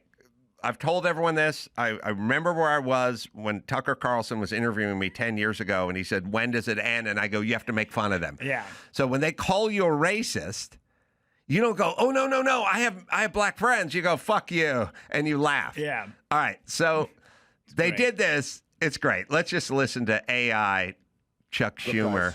There's no way to sugarcoat it. Nobody likes Democrats anymore. We have no voters left because of all of our woke trans bullshit. Not even black people want to vote for us anymore. Even Latinos hate us. So we need new voters. And if we give all these illegal aliens free health care, we might be able to get them on our side so they can vote for us. They can't even speak English, so they won't realize we're just a bunch of woke pieces of shit, you know, at least for a while until they learn English and they realize they hate us too. Right. So it's awesome. And then Hakeem Jeffries goes on MSNBC and he starts complaining about how racist it is. And then they fucking hit him with the sombrero and the mustache in this one, which is, but by the way, it's all you can do to assholes who call you racist. You have to lean into it. So now I'll play this. video, and we're going to continue to make clear, bigotry will get you nowhere. We are fighting to protect the health care of the American people in the face of an unprecedented Republican assault. Trump is the band. Trump's the band. It's awesome. It's awesome. And you can go, this is undignified or whatever. Yeah, I'm sure. But you call everyone racist and Nazi and you can fuck right off. Yeah. All you do is call people racist and homophobic and Nazis, so fuck off. Yeah. And that's the only thing that'll work. And that's the new administration. They go talk to the hand with everything. Because if somebody's accusing you of something you're not, there is no end game for them. So if your woman or your daughter is saying like, hey, Rudy, you've gotten 3 speeding tickets in as many months, then you can go, okay, I'm going to try to be a little more careful behind the wheel. You know what I mean? But if she just says you're a speeder and a reckless driver and you don't have any of that, why should she stop? Mm-hmm. The whole point is she can't stop. You never got the tickets in the first place. She's going to keep calling you that. If she says, hey, you've been a reckless driver and you got to be more careful, and you go, okay, I will, and 2 years goes by and you don't get a moving violation, then she'll go, well, I guess you've corrected that behavior. But if they're just laying shit on you all the time that doesn't exist, then no, they're never going to stop. They're making up the shit in the first place. Yeah. They don't think you're a reckless driver. They're just trying to fucking sling a little mud. So you might as well just tell them to fuck off. Yeah. Yeah, and speaking of the new administration and the way that they handle things, you're going to love this story. War Secretary Pete Hegseth said Tuesday, announcing that dudes with dresses were not welcome in U.S. combat forces, and the rest must meet male-level fitness standards to face life-and-death situations. If women and weak men, he said, don't make the grade, so be it. Frankly, it's tiring to look out at combat formations, and frankly, any formations, and see fat troops. It's a bad look, and it's not who we are. Yes. Get it together. Tough shit. Tough love. Yeah. It's diet and exercise. Yeah. Family and education. Back to basics, everybody. Yeah. Whatever your fucking shit is, it never worked. It can't work. It's not going to work. Being more inclusive. Whether you are changing a scale, like if you're saying, look, you got to be able to do 10 pull-ups in order to be in the Marines, and then you go, well, some of the fat dudes can't do it. Shifting to 3 pull-ups is not a cure for this, and neither women can't do it. It's just 10 pull-ups. That's it. It's like your doctor. You go to the doctor, you get on the scale. Your fucking doctor will tell you, if he hasn't been pussy whipped by the state of California, hey, you could lose a few pounds. Okay. Do we do this, or do we get a new scale and we'll just adjust it so it makes it seem like you're a waif model? Yeah. Because that's not going to stop your obesity issue. Yeah. So God fucking love Pete Hegseth. I would love it. And I love that he pisses everyone off. Oh, yeah. I just want him to be like, we are Semper Fi, not Thunder Thighs. Like, that's what we do. Like, I just want him to have sayings, like no fat chick bumper stickers on the tank, stuff like that, to really drive it home. Well, the fucking amount of money these guys waste on all this fucking diversity bullshit and LGBT, it's a fucking military. I want every penny going into fucking bullets and tanks. Yeah. The 110 freeway in Los Angeles, it's the busiest in the nation. Anyway, after the earthquake, was rebuilt in 74 days, which was a record time, and earned a contractor a huge bonus, $200,000 bonus each day. They finished the 110 Santa Monica repairs ahead of the deadline, earning the guy a total of $14.5 million. That's all I'm saying. Jesus. It's basically LA paid double because he finished fast. Yeah, but here's my whole point. If I said, Dawson, don't you clear out this warehouse? I'll give you a month. I was like, fine. But if he said, and I'll give you $1,000. But if he said, if you do it in 2 weeks, I'll give you $10,000. He'd fucking be here Sunday night. Absolutely. If you came here Sunday, Dawson would be clearing this fucking shit out, and so would I. That's how everyone works. Yeah. Everyone. And that's why your socialism doesn't work, because people work the other way. And socialism is, Dawson, I'll pay you regardless of how well you clean out this warehouse, and you can do it on your own timeline or not at all. Don't worry, that check's coming. That's nothing. Yeah. Try the $10,000 experiment. I do it with everyone. I told you, Donnie had all his shit back here. He had a Ford Bronco that was a roller husk, fucking in this corridor back here. It's like it was just taking up space. I couldn't get my car in and out, whatever. And I remember saying, I go, look, let's get that thing out of here. Put it in the parking lot. Put a cover on it. It's first off, it's a junker, ruster piece of shit, but it's in the way. I can't get my cars in and out. He goes, okay. And then I do what I do. I go, I'm not going to tell you when to get this out. You tell me. You tell me, what's it going to take to get your car out of here and in the parking lot? And he goes, 2 weeks. And I go, okay, I won't bring it up again. By the way, I always talk to Dr. Drew about this. I would say, Drew, if people talk to me in a sing-songy, condescending, shitty way, like, Adam, what's it going to take for you to understand? I would kill myself. Yeah. I would kill myself. I talk to almost everybody like, listen to me. Okay, you tell me how long? And they go, here he goes, 2 weeks. I go, okay, I will not bring it up. If it hasn't been touched in 13 days, I'm not going to come in here and remind you. This is done. It's 2 weeks. What day is it? We know the date. We're done. We're done. Not going to bring it up again. Yeah. Okay. 2 weeks came and went. Thing didn't get touched. And then I said, Donnie, what's the thing? Yeah, I didn't do it. And so I remember saying to him, I go, what if I said you got 2 weeks and $10,000? And he goes, yeah, I would have gone on there. And I went, okay. By the way, now okay, so what we're talking about is something called dignity and having character. Yeah. But you're saying you don't have any because you want $10,000 to do a thing you should have done for free. But okay, I now see how human beings work. It's a $10,000 rule. Everyone would admit to you, yeah, I would have done it anyway. Yeah. I tried to throw a story my daughter's way. We had a situation where I was asking her to do something and she wouldn't do it. And then I brought up the story. When you and I first started working together, we were on the road. We were in, I believe it was Napa, Northern California. And I left the bottle of whiskey open. I left the cap off the whiskey. And you gave me some shit about it. And we had just started working together, and I'm like, I don't want to lose this gig. This is fun. From that day, I have never not put the cap back on the whiskey. And I brought it up to my daughter, and after I explained it, I'm like, I wanted that job. I wanted to keep working with Adam. So guess who has never not put the whiskey top back on the whiskey? And she goes, I don't drink. And I'm like, you missed the point of the whole goddamn conversation. That's my world. Yeah. Oh, O'Reilly Auto Parts. Oh, I screwed that up. But I know how to turn a wrench. I've been doing it for a while. And the O'Reilly guys have always helped me out. They keep your car on the road so you don't have to end up stuck on the shoulder looking like a dope. Friendly, helpful service, people who actually know their stuff, not just some kind of fly-by-night, some sort of guy rolls into town, claims to know about cars and doesn't. Now, they don't hire kids who stare at their phones. They hire guys who are enthusiasts, men and women, who know their business.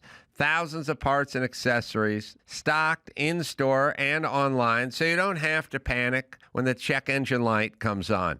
Need wiper swap, brake lights out? These pros can help you find what you need or hook you up with a local shop if you're not a DIY type. So whether you're a gearhead or, you don't know, a lug nut from a donut, they'll walk you through it. No attitude, just real help. Stop by O'Reilly Auto Parts today, or you can visit us online at O'ReillyAuto.com/Adam. That's O'ReillyAuto.com/Adam. This September, CBS hits are streaming free on Pluto TV. I'm coming in. For this month only, stream full episodes of Matlock, I'm a lawyer, like the old TV show. Fire Country, Elsbeth, I do love a mystery. NCIS Origins, Watson, and Ghosts. What the hell? This is the most amazing sight I've never seen. All for free. The CBS shows you love, this month only on Pluto TV. Stream now, pay never. All right, we got another one? Yeah. Fast and Furious actor Tyrese Gibson faces arrest warrant after dogs allegedly kill neighbor's pet. The actor's lawyer said he is fully cooperating with authorities and has rehomed his dogs, while authorities say Gibson hasn't turned himself in. Tyrese Gibson has a warrant out for his arrest after his dogs allegedly killed another dog earlier this month when they got loose in his Georgia neighborhood. This happened a few weeks ago. I don't know if you've seen any of this, but since then, they put out a warrant for his arrest, and he made a post saying he's taking like a mental health month. And it's just like hitting the road, and they're like, "Hey, dum-dum, we got a couple of cops waiting to talk to you." And he just says, I need some time, and just splits town.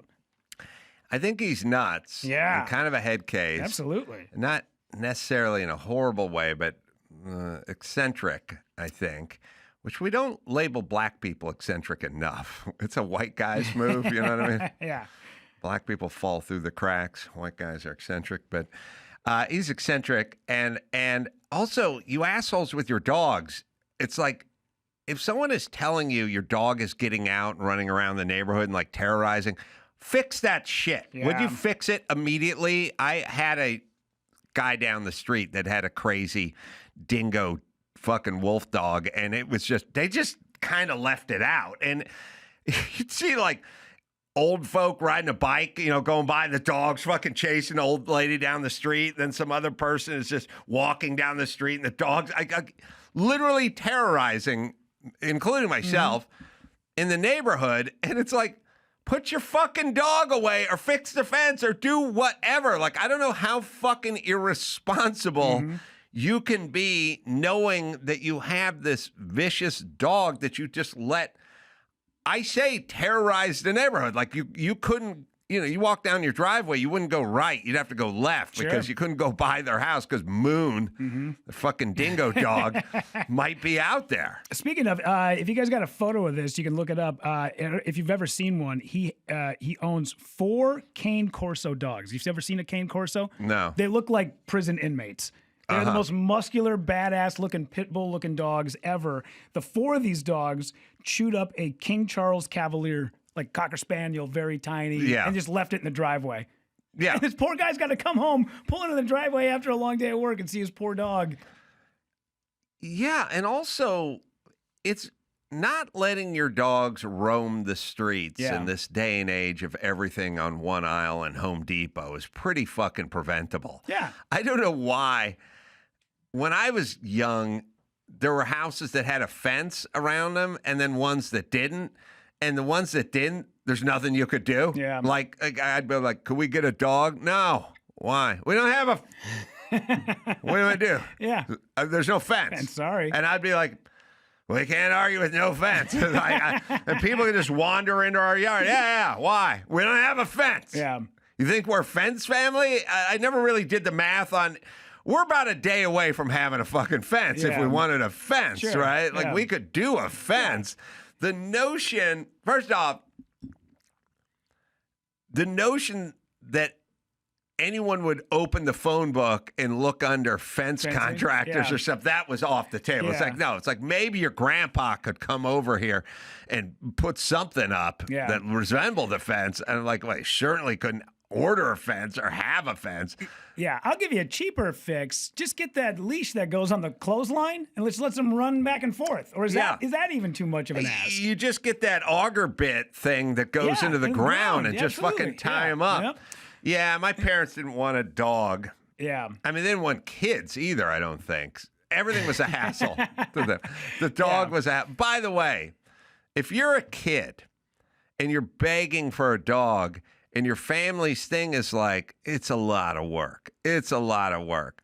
Understand you're a lot of work to them and you ain't getting what you need. Because if the dog is a lot of work, the kid's more work and you're going to get less. Yeah. But no, we never... My grandpa tried to rebuild the porch once, and he bought used lumber, which I didn't. Now there's, I guess it's a rich man, pour man thing, like refurbished. Yeah. But he bought used lumber from like a pier that caught on fire, and it was literally bent and propellered, water-soaked boards that were charred. Some of them are charred, but like good enough. And it was the most inconsistent, termite-riddled piece of fucking... You couldn't walk on it at night. You would kick something and fall over because they were all uneven and everything. Sure. That's what the Carollas did. And by the way, that shit porch that my grandfather built with used lumber was the biggest construction project of all the Carollas. to this date. Yeah. Yeah. I want to see where you stand on this. So I was in Portland, Oregon. We did some shows. The next day, I went out, camped by myself on a river just south of Eugene. There were some good hiking trails. I got up early, like 6:30 in the morning, went out camping. I went out hiking by myself, way out in the woods, walked about 3 miles back up the side of this mountain, got back to there, this waterfall, this cool little creek. It's about like 7:30 a.m. I'm watching the sun come up. I start walking out of the woods. I'm by myself. Hold on. If you had a coffee, this is perfect time for double hand mug. Hands. Oh. As the sun is coming up, you do so much for others. This moment's for you. You totally neglect your family. They can kiss your ass. Can't spring for fucking fence. Yeah, that where you're picturing is double hand coffee commercial mug scene. Yeah. So I'm picturing it. So I'm walking out of the forest. It's 7:30 in the morning. I'm out there by myself. All I got is a knife and bear mace with me. I'm walking down the trail. I turn a corner, and all of a sudden there is a wolf standing in front of me.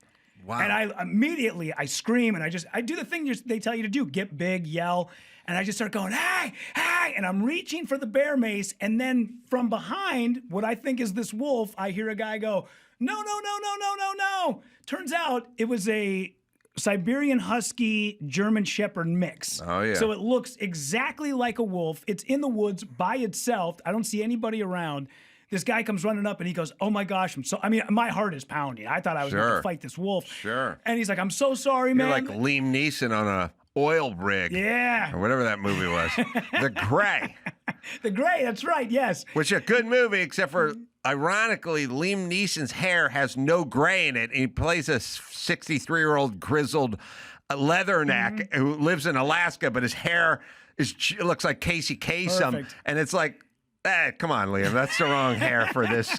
That's the wrong hair for this character. But go ahead. Add that salt and pepper. No, so I'm like, my heart is pounding, and the guy goes, "Oh my God, I'm so sorry. I bring my dog out here because I hate having him on a leash. I want him to be able to run. He stays close to me, but I bring him all. I mean, it was literally like 13 miles out of town. And he's like, I just want him to run. And he goes, I'm really sorry. I should have had him on a leash. And I was like, no. I think you're doing the right move, my man. Like, you didn't know it.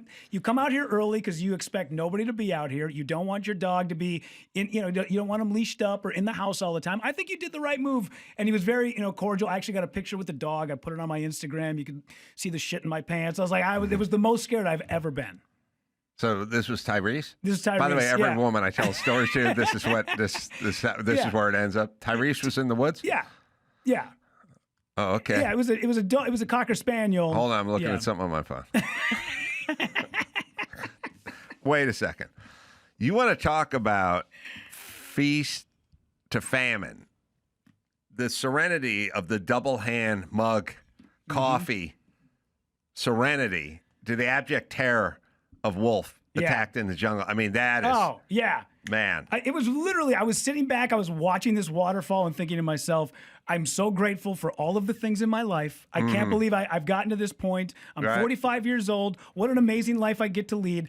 Oh my God, I have to fight. I have to go Liam Neeson style. Liam Neeson with a wolf. I got to go Revenant and fight this this giant, massive wolf. His name was Kevin and he had a collar on, but nonetheless, I got to fight him to the death.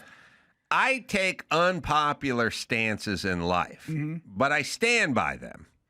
And The Revenant, am I pronouncing that right? Yeah.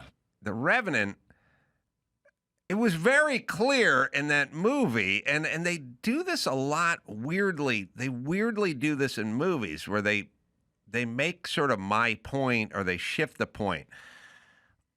It's, 1841. It's pre-penicillin. Leonardo gets ragdolled by a grizzly. God knows, in this day and age, it'd be 7,000 stitches, and he'd need a new liver, and he'd be on dialysis, and he'd be airlifted. He gets completely destroyed by this grizzly bear, and then he's laying there, and he's going to get sepsis and die in 2 days, right? It's fucking snowing. We're out of provisions. and we're on foot walking back to camp, and we need 3 days of walking. You want me to drag this guy's fat ass? We're all going to die. By the way, so yeah, leave him to die because he's going to die in the next 2 days or the next 2 minutes. I don't know. He's been destroyed. We don't have Bactine or gauze or anything. But you know what? I'll check with him. I'll see what he wants. And then I'll go down and I'll go, you are so fucked up that you cannot speak or form a sentence, but blink your eye if it's okay for me to leave. Because remember, there's 15 of us and we're all going to die. We're all going to die trying to save you, who's not going to live. I mean, at this point in the movie, you've been completely destroyed by a grizzly bear. You're going to bleed out in the next 12 hours for sure. But blink. If you say it's okay to leave you behind or put a bullet in your head, just blink. And then he blinks. And then I go to the rest of the campers. Okay, he blinked. Now we get to put a bullet in his head. And they're like, you're the worst person in the world for being insanely pragmatic about all of us fucking dying in the snowdrift, trying to drag this fucking guy back to camp who's essentially grizzly bait at this point because he's bleeding out of every orifice. And then the rest of the movie is like, that guy wanted to kill him. It's like, no, that guy said, you're going to kill us all. Is it okay for us to leave you for dead? And if so, blink. And then he blinked. Why is that on the other guy? Yeah, no kidding. I agree. Yeah. Wait, Tyrese was in this movie? Tyrese. I argue with people about fucking stupid movie stuff. I'm going, listen, whoever wrote this movie, you made the pragmatic guy who's trying to save the rest of the campers into the bad guy. Yeah. He's doing his job. He's looking out for his troop. Sorry. Well, if there was a leader and there was a troop, and let's just say a morbidly obese guy was fallen by a grizzly, you'd be like, we can try to drag his fat ass over that ravine and across the mountain and look for the fort, but it's probably going to kill us all. Yeah, if Pete Hegseth had his way, we wouldn't even have a fat camper. That's right. Pete had his way. Right. So it's a weird message. And I've argued with people, like I think Bald Brian. I said, no, he blinked. And he didn't blink. He didn't blink. He does. You watch the thing. Leonardo DiCaprio gives him the kill me blink. Yeah. Why does that make Tom Hardy bad? Yeah. I wonder if it was one of those things where they did the take and then they went back and they watched it and they were like, oh shit, every take we have is him blinking. He's not supposed to blink. Well, it's almost like when you brought up the Cobra, he pulls the shirt down and you can see the movie Cobra. Yeah, you can see the microphone taped onto his chest. And they were like, well, we got no other take, so we got to use that one. Yeah, because Sly improvised the shirt ripping of the Vato. Yeah. See if you can find that reverend. Right, Yeah. Reverend. My uncle unironically loves Cobra. Doesn't watch it and go, okay, I know that this is schlocky and I know it's stupid. He loves every last second of that movie and talks about it with so much. Where's he live? Northern Minnesota. Because the next time I'm in northern Minnesota, we're having a beer with your uncle. I'm telling you. And we're going to watch Cobra. Hours and hours. It's one of his favorite movies ever. That and Predator, which is also great. I love any movie where they're like, look, there's a gang going after this woman. They're going to try to kill her. She's not safe in the police station. We got to send her to a remote cabin with one guy. I would have went, I feel pretty safe in this police station about, no, remote cabin with just one guy. One dude. Yep. And I love it when the gang gets together. Like, these are grown men who all get together and stand in a circle inside of a factory, and they clang knives together. Yeah, in an empty swimming pool. Yeah. Oh, that's what it is. Empty swimming. Yeah. I don't understand. Like, I can't even get my friends together for a fantasy football draft, let alone get together and do some marauding and killing. Yeah, you're right. Yeah. I don't understand who these people in their 40s that are hanging out with other dudes and well, my favorite satanic part cult. about that is that satanic cult had like 150 people in it, but for some reason, Sly's commanding officer was convinced it was a lone wolf. Yeah, and he'd be like, "You got your cockamamie theory, Cobra, about more than one. Well, I'm not buying it. You got no proof." And Sly's like, never says anything. He goes, Earlier today, I was driving through Long Beach, and there were 8 cars chasing me, all with shotguns firing at me. So I'm going to dispel the lone wolf theory, unless there was just some guys who just sort of jumped in. Yeah. You know what I mean? Like, hey, I got a shotgun. What's this guy up to? I don't know. Yep. These guys dress like the ex-presidents, and then Tyrese is also with them at the same time. Jesus Christ. Now we're in Point Break. So I would like to sit down and discuss that movie with your uncle. Oh, you guys would love it. I would love to sit and watch it. We could just do a podcast of that, just watching you two talk about Cobra. I also love any factory that's been mothballed for 17 years where you just walk in and flip one switch and flames start coming out of. There's a hallway that just has flames sticking out of it, which seems like a liability because like the break room's at the end of the hallway. Like, what is going on in this factory that there's just flames that shoot out of walls? Yeah, you know? It's almost like Super Mario, the level where like the flames and the things are coming at you. Yeah. All right. Do we? Let's see. Oh, Chris Rufo's on. Oh, okay. Sorry. Do we have the blink? Do we have the blink? And then we'll talk to Chris. I can muzzle you if you like. Take away the suffering real quick and easy. Whenever it has to know that you give up, I do that. Just blink if you want me to do that.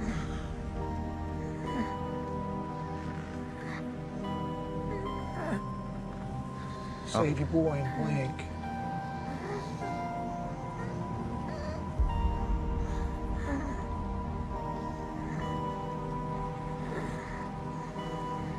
You just have to blink.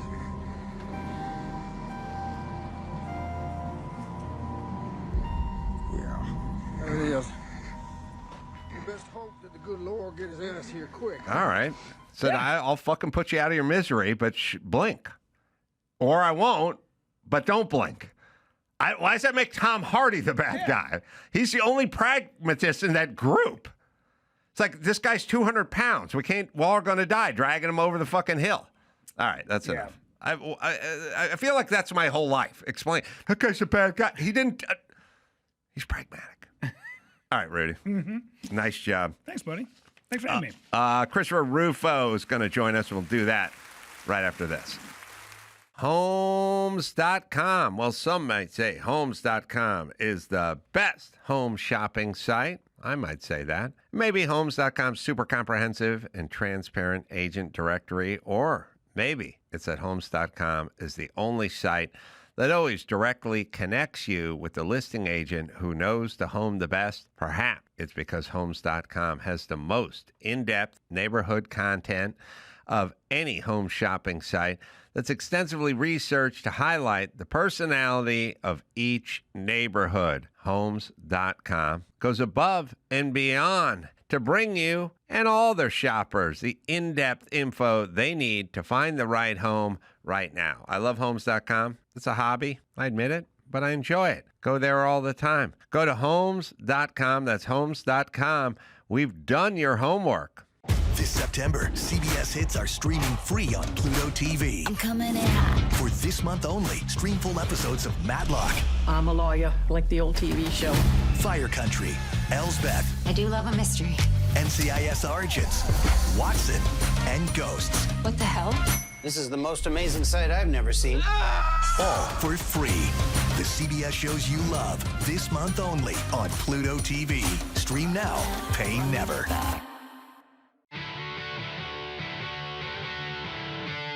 It's time to check Adam's voicemail.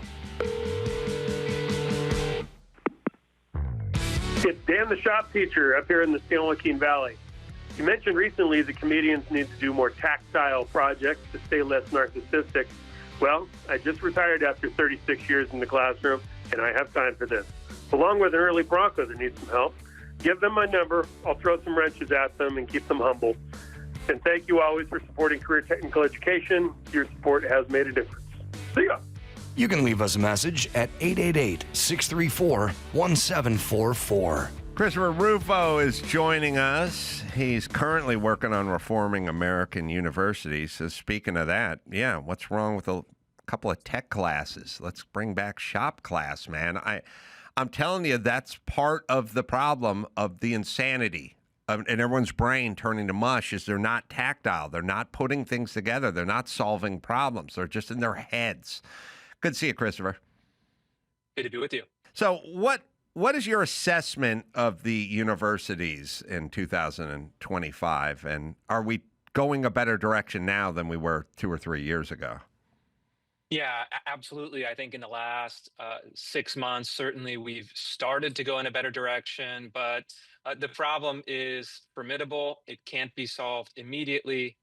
And we should keep in mind that American taxpayers devote about $150 billion a year in subsidies, grants, student loan guarantees to America's colleges and universities. And so we all have a vested interest in making sure they're successful. But what we've seen over and over and over, especially after 2020, George Floyd, BLM riots, is that the universities consider themselves a political arm of the left. And conservatives should have no illusions about what that means and have to take much stronger action. I think President Trump has started this process withdrawing funds from universities like Harvard, but this should be seen not as a solution, but merely as an opening shot. I think people need to understand that while we kind of look at it as, and you're right, an arm of the Democratic Party, and it's abundantly clear to anyone who's a clear thinker that that's what's going on. It is bound to be this way, and it can go no other way because it only attracts those people in terms of faculty. So if you go, and there's another side of it, if you go to merchant marines, you're going to get more Trump voters than you would. You'll get a different policy. If you go to airline pilots, you get, I know it from the blue collar world. Blue collar guys think this way, and academia thinks another way, and it attracts those. You know, you go into a profession, you know, you could be a bullfighter or you could be a marriage counselor, but you will be attracted to one or the other by what your propensities are, like what your attraction is. And it's a totally different person. And so universities and teaching in general, but especially college, it attracts only those people. And so when you go, Harvard was their faculty 93% Democratic votes and 6% Republican, because it only attracts those people. But you could say that about Hollywood publicists. You know what I mean? Like it attracts that, and bull riders are another group. So you're gonna have, it's kind of baked in, and then once people show up, they start talking like those people. But if you showed up with just merchant marines, they would talk how they talk, and then you would get what they know. Yeah, I mean, I think that's right in the big picture, that institutions have a culture that self-perpetuates, that filters out according to their preferences and ideologies. But it's actually partially just the general culture. I think elite universities have always been a bit more left-leaning, let's say, in the last 50 to 100 years. But it's really extreme now. And even at Harvard, it's like 1% or maybe 2%, depending on how you measure it, of faculty are conservative. Whereas in the 1950s, it was, 10 times that or more. And so part of it is for the right to recognize that it's probably a fool's errand to consider, to believe that we could have 50% or more representation in every university. So we have two options. One, we can divert some of the money, that $150 billion a year, away from the four-year liberal arts universities towards, let's say, vocational training, towards high school vocational programs, or just eliminate the funding altogether. I think we should do that. But we also have to get in the game, because the temptation is to say, well, we should encourage everyone to go to trade school. We should just give up on the universities. I think that's a huge mistake, because whether we like it or not, for the last 250 years of our history, lawyers, doctors, merchants, professionals, highly educated people make up the leadership class of the United States. And so we're going to have to figure out how to increase the number of conservative faculty, increase the number of conservative, especially elite college graduates, and then try to actually contest some of these places. Because, even looking at the Trump administration, you've got to have lawyers, administrators, engineers and all of the other professions. And that is the daunting task. I'm not sure there's an easy way to go about it. But I think the successful formula will rely on both of those approaches.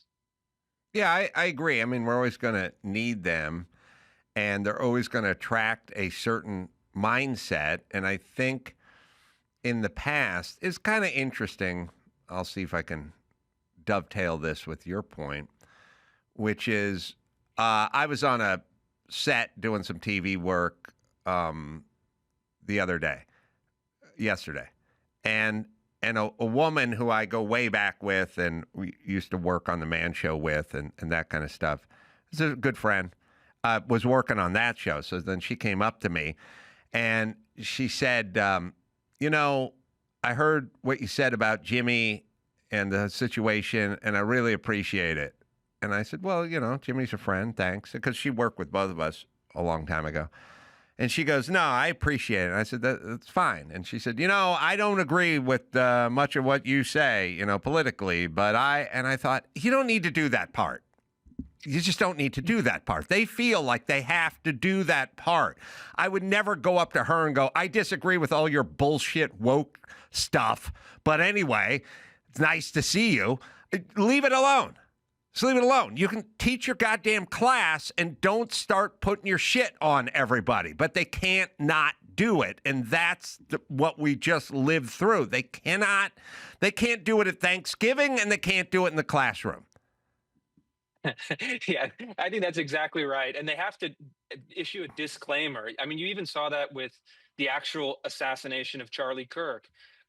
Liberals who were congratulating themselves on expressing some sympathy, some condemnation of this political assassination would caveat it with, Charlie Kirk was a terrible person. Right. I don't agree with anything that he did. Yes. But, we shouldn't kill each other over political opinions. And so they don't see that. They feel like to protect themselves, they have to kind of condemn you with one hand while they're complimenting you with another. That is a cultural problem. And it's something that, we have to get over. And I think just being forthright about it to say, that's fine. You don't have to do that. You can simply just make a direct statement. I'm not going to assume that you agree with me or disagree with me. But I think especially in, say, in Hollywood, Silicon Valley, Washington, D.C., academic institutions, everyone is scared. And what I think, if we want to treat people like your friend charitably, it's not that she's hostile, it's that she's scared. Yes. She doesn't want to get treated like she's seen others treated. And ultimately, we have to change that calculus so that none of us should be scared to talk reasonably about our opinions. None of us should be scared to go on a college campus and give a speech. None of us should be fear the blacklist for being an actor who may not endorse every left-wing cause. And I think we'll know that when they stop doing that, it means that we're winning the culture. And as long as you continue to hear caveats like that, there's more work to be done.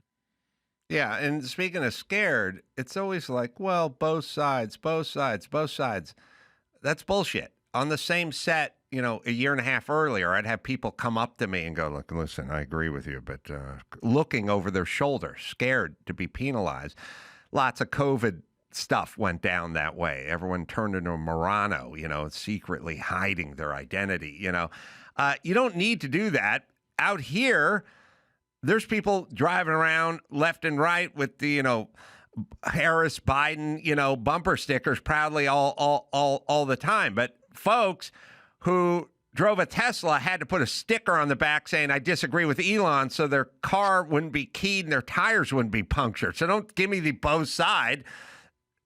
People driving a Tesla are scared you're going to destroy their car. Or you're rocking your Biden Kamala Harris bumper sticker and you're left alone. So there's reason to be scared on one side. Yeah, that's exactly right. And, it's not even, it's not commensurate. And, if you even live in a more conservative community, it's not like conservatives are engaging in that kind of intense, pervasive social hostility. I like to think, at least the conservatives that I surround myself with, we're actually pretty tolerant. And I've had friends even long ago, before I started engaging in politics. We were quite good friends. I would just silently tolerate their very left wing political opinions. Not take it too seriously, just live and let live. But as soon as I became involved in politics, my opinions were known. Some of these folks like cut ties with me simply because of my opinions, which are very mainstream. And at the beginning, that stings. But ultimately, I think I think that we're in the right. Not just the ideas are right, but we're in the right in how we treat others. We're not going to let people push us around or take advantage of us, but we're also not going to try to limit our world so that we only engage with people that are 100% in agreement with our opinions. And that's unfortunately what the left has created in all of these industries and all of these communities. If you step out even in the slightest, the mob comes after you. And I just think that that's such a kind of deprived and depraved way to live. I agree. And it's also, for them, it's a pretty big calorie burner. Like when I see all the people out in the streets of Portland in front of the ICE facility, I'm like, what day is it? What time is it? Where's your job? Where's your kids? What's going on? How do you have this much time? And I realize some of them are paid agitators, but there's just a lot of rudderless, childless, marriageless people floating around out there. And I will also say is, sort of basic as this sounds, hobbyless. Like, you need a hobby. You need to be rebuilding an old El Camino in your garage and have something to look forward to on the weekends, or building a treehouse with your son in the backyard. Like, you need hobbies. Your hobby cannot be tweet battles with people, and it can't be consuming like-minded, people's information on Google or on the internet. You need to physically have a project. And people, men and women, and they were different, but they had projects. There were like lots of projects. People had projects, and none of these people have a project. I can guarantee you now, those blue hair, crazy nut jobs out in the street of Portland, their project is screaming pig at anyone in a uniform. And they don't have something that's waiting for them at home. And by the way, having something waiting for you at home, it wants your attention. You don't want to waste your time standing in front of the ICE facility all day. But also, there's like a jeopardy to it. It's like, I can't get arrested. I'm in the middle of restoring this old Bel Air. There needs to be a move back toward a sort of tactile, hobby-based, and there used to be hobby stores on every corner when I was a kid. It was Ma and Pa hobby shops, and people did everything under the sun, but they were engaged. And now they're all up in their head. It's all digital. They're all online, and their brain is eating itself. Yeah, that's exactly right. And they're totally untethered. As you said, they don't have deep family relationships. They don't have a kind of church that provides a structure and a community. In many cases, they don't have regular employment, which, if you're like, oh, I might lose my job if I throw a brick at an ICE agent, maybe I should not do that. All of these social ties that keep you from indulging your worst instincts have evaporated for many people in this country, and they've been replaced by these depersonalized digital relationships where you can go all the way down the rabbit hole. People are encouraging you to indulge those terrible instincts, and that you feel like you're the hero in some sort of film story if you go, toss bricks into the windows of a coffee shop or try to, burn down a police station. And so we're seeing the consequences of that. People are totally untethered. They have terrible incentives around them. And it's no surprise that we get, what's happening in Portland, but also the string of violent actions that we've seen in the recent months and recent years, where people who, grew up in normal places, kind of disentangled themselves from family, went all in on the radicalized meme ideologies on the internet, and then end up, shooting someone who they think is their enemy for political reasons. And this is a nightmare. And I'm not sure that there are any easy answers for how we can address it. Well, the easy answer, which is the hardest answer, which I always kind of use as an example, whether it's obesity or onset childhood diabetes or all the stuff that comes in, it's like, well, diet and exercise. It's all fixed. It's all fixed tomorrow with diet and exercise. And then you go, well, that sounds easy. Well, it's simplistic, but a lot of stuff that works is super simple. Family and education, whatever. It's super simple, but it's not easy. It means no more donuts. And instead we're eating celery. And are people willing to do that? And then have we even lost that gear as a society? Because ordinary misery, which Dr. Drew talks about, was a pretty big part of my life and everyone I grew up with life. It's called ordinary misery. It's like, we're doing football practice. It's hotter than shit outside. Well, we're doing it. Put your helmet on. Let's get out there. It's hot. It's uncomfortable. It's miserable. So what? We're running wind sprints. That's it. Everything was sort of, or you just got over it. You weren't supposed to be super comfortable all the time. And, your boss, your coach was an asshole and your foreman was yelling at you on the construction site. It was just kind of ordinary misery. And you got it. You understood it. And at the end of the day, it made that beer taste a lot better knowing you were shoveling all day with that guy, foreman, yelling at you. And we're going to get back to that. And you don't get to eat whatever you want for breakfast. And you don't get to call Grubhub and have them drop off Taco Bell. We got to get back to diet and exercise. And I don't know. I honestly wonder if we've lost that gene. Like I will do miserable stuff. I don't care because that's how I grew up. But I'll talk to younger people and I'll go, you get under the house and look for I'm not going under there. I'll go, why not? I've been under 1,000 houses. I'm not getting under there. It's like they can't do it. They don't know how. They've lost the gene, the gear. Yeah, I think that's right. And it seems like our whole society is becoming oriented in that way. Mm-hmm. Whether it's, easy junk food, whether it's, even with Ozempic, right? People in 100%. our world are now losing weight with Ozempic, which I guess is okay, but there's a kind of a dark lining to it because it's like, no, I'm not willing to develop the inner discipline. I have to have a medication or a pill or a therapist or someone to take control of my life and direct me. And you can see that becoming pretty dark pretty quickly. And I think the ideologies work in the same way, where young people do not have a spiritual discipline. They do not have a kind of religious faith. They do not have older people in their lives who are kind of hammering them over and over and over with a set of values that can get through those hard times. And they go on the internet and there are, quacks, cranks, eccentrics, gurus that offer them, the easy way out that turns out to be, a terrible path to take. And so I don't know. I worry about that even with my own kids. I have, young kids and then now teenager.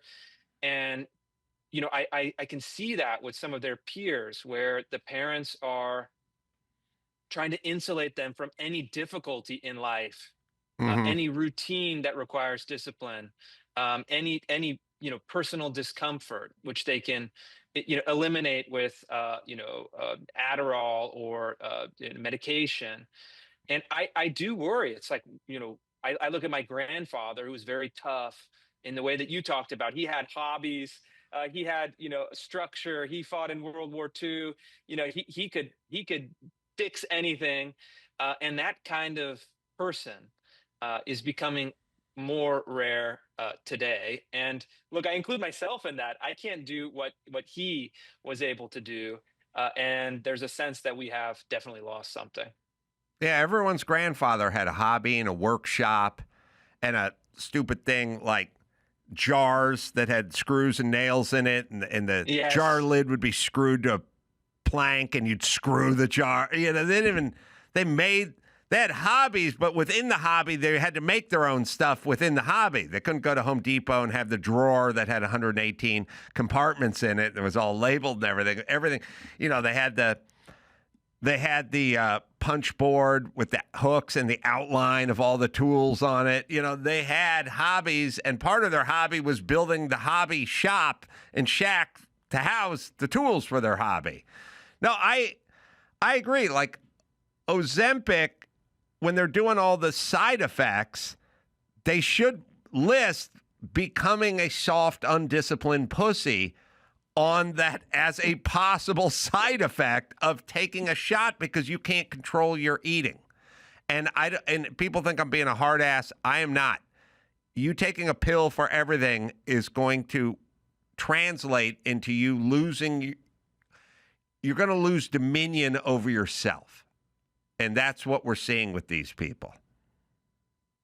Yeah, I think they should put that exact language on the bottle, or the carton that Ozempic comes in, and yeah, it is. It's like people have given up, and like you said, diet is pretty simple.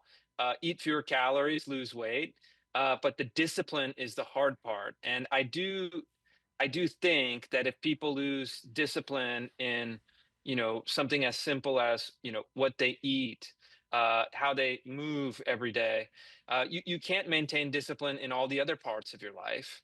And then somebody is going to come in and promise a cure, but ultimately and again, I'm not a doctor. I don't, this is just my hunch and intuition, but I think there will be some massive consequence on the back end for drugs like Ozempic. And I just think that a pharmaceutical that completely alters your personality, your character, has an innate danger to it.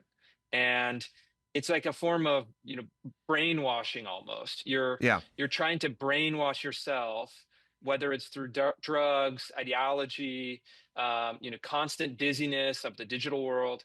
And I think that what we need is like films, for example, that take some of these themes and take them to their conclusion, like a science fiction film, some dystopian films.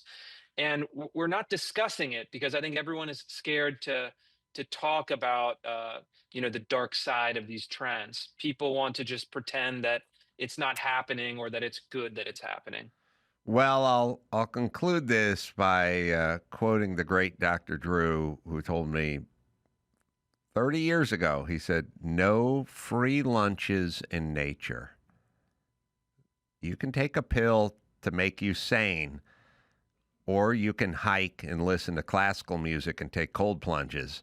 But if you choose the pill, there will be no free lunch at some point, because nature always finds a way. And you taking a shot, and you taking a pill, and you leaving it up to the pharmaceutical companies is fine. But you will have to pay the fiddler at some point. Antibiotics were a huge revolutionary breakthrough that was an astounding piece of science that was saving humanity. And now all the people that took too many antibiotics have a bunch of other stuff. They're allergic to everything. There's no free lunch. Now, you don't have to pay the fiddler immediately, but down the road, there's no free lunches in nature. Yeah, he's 100% right. It's all trade-offs, and we should discuss the trade-offs openly. We should think about what this means, not just for individuals, but for society as a whole. And I just can't help think, since the Charlie Kirk assassination, it's been going in my mind over and over, just been kind of rummaging through these thoughts and emotions, that we've really turned a corner in this country. The culture that we have, we're awash in like psychiatric diagnoses and psychiatric medications. We're awash in ideologies. We're awash in new kind of sexualities that promise to resolve people's anxiety and depression. And it's not going to end nicely. And actually, we need a return of those hard ass, World War II generation voices that would just tell you to knock it off, to show up to work on time, to put on some nice clothes, go to get a job, get married, go to church, all those things that were once the common glue for all of us. And I don't know exactly how that happens, but it seems like people are ready for a return to some of that order and structure. It'll happen for a lot of us, and others are going to get fatter and drift further and be on more pharmaceuticals, and that'll just be that. They're not going to be able to be saved. Christopher, let me give you a plug before I let you go. Where should we send people if they want to check out your work? Yeah, you can follow me on Twitter at RealChrisRufo, or my Substack, which is ChristopherRufo.com. Right now, I'm covering a lot of stories about political violence, about kind of left-wing kind of radicalization, and left-wing domestic terrorism, which unfortunately has become, a greater and greater part of what's happening in America today. Thanks for the conversation, Christopher. Appreciate it. Thank you. All right. I'm going to be tonight at Kimmel's Club in Vegas, 2 shows, and we'll do them tonight. We'll do Friday. We'll do Saturday. Just go to AdamCarolla.com for all the live shows. Soul Joel's in Pottstown, PA. That's coming up October 9th and 10th as well. Just go to AdamCarolla.com for all the live shows. Until next time, it's Adam Carolla, for Christopher Rufo, and Liz Miele, and Rudy PAVICH saying mahalo.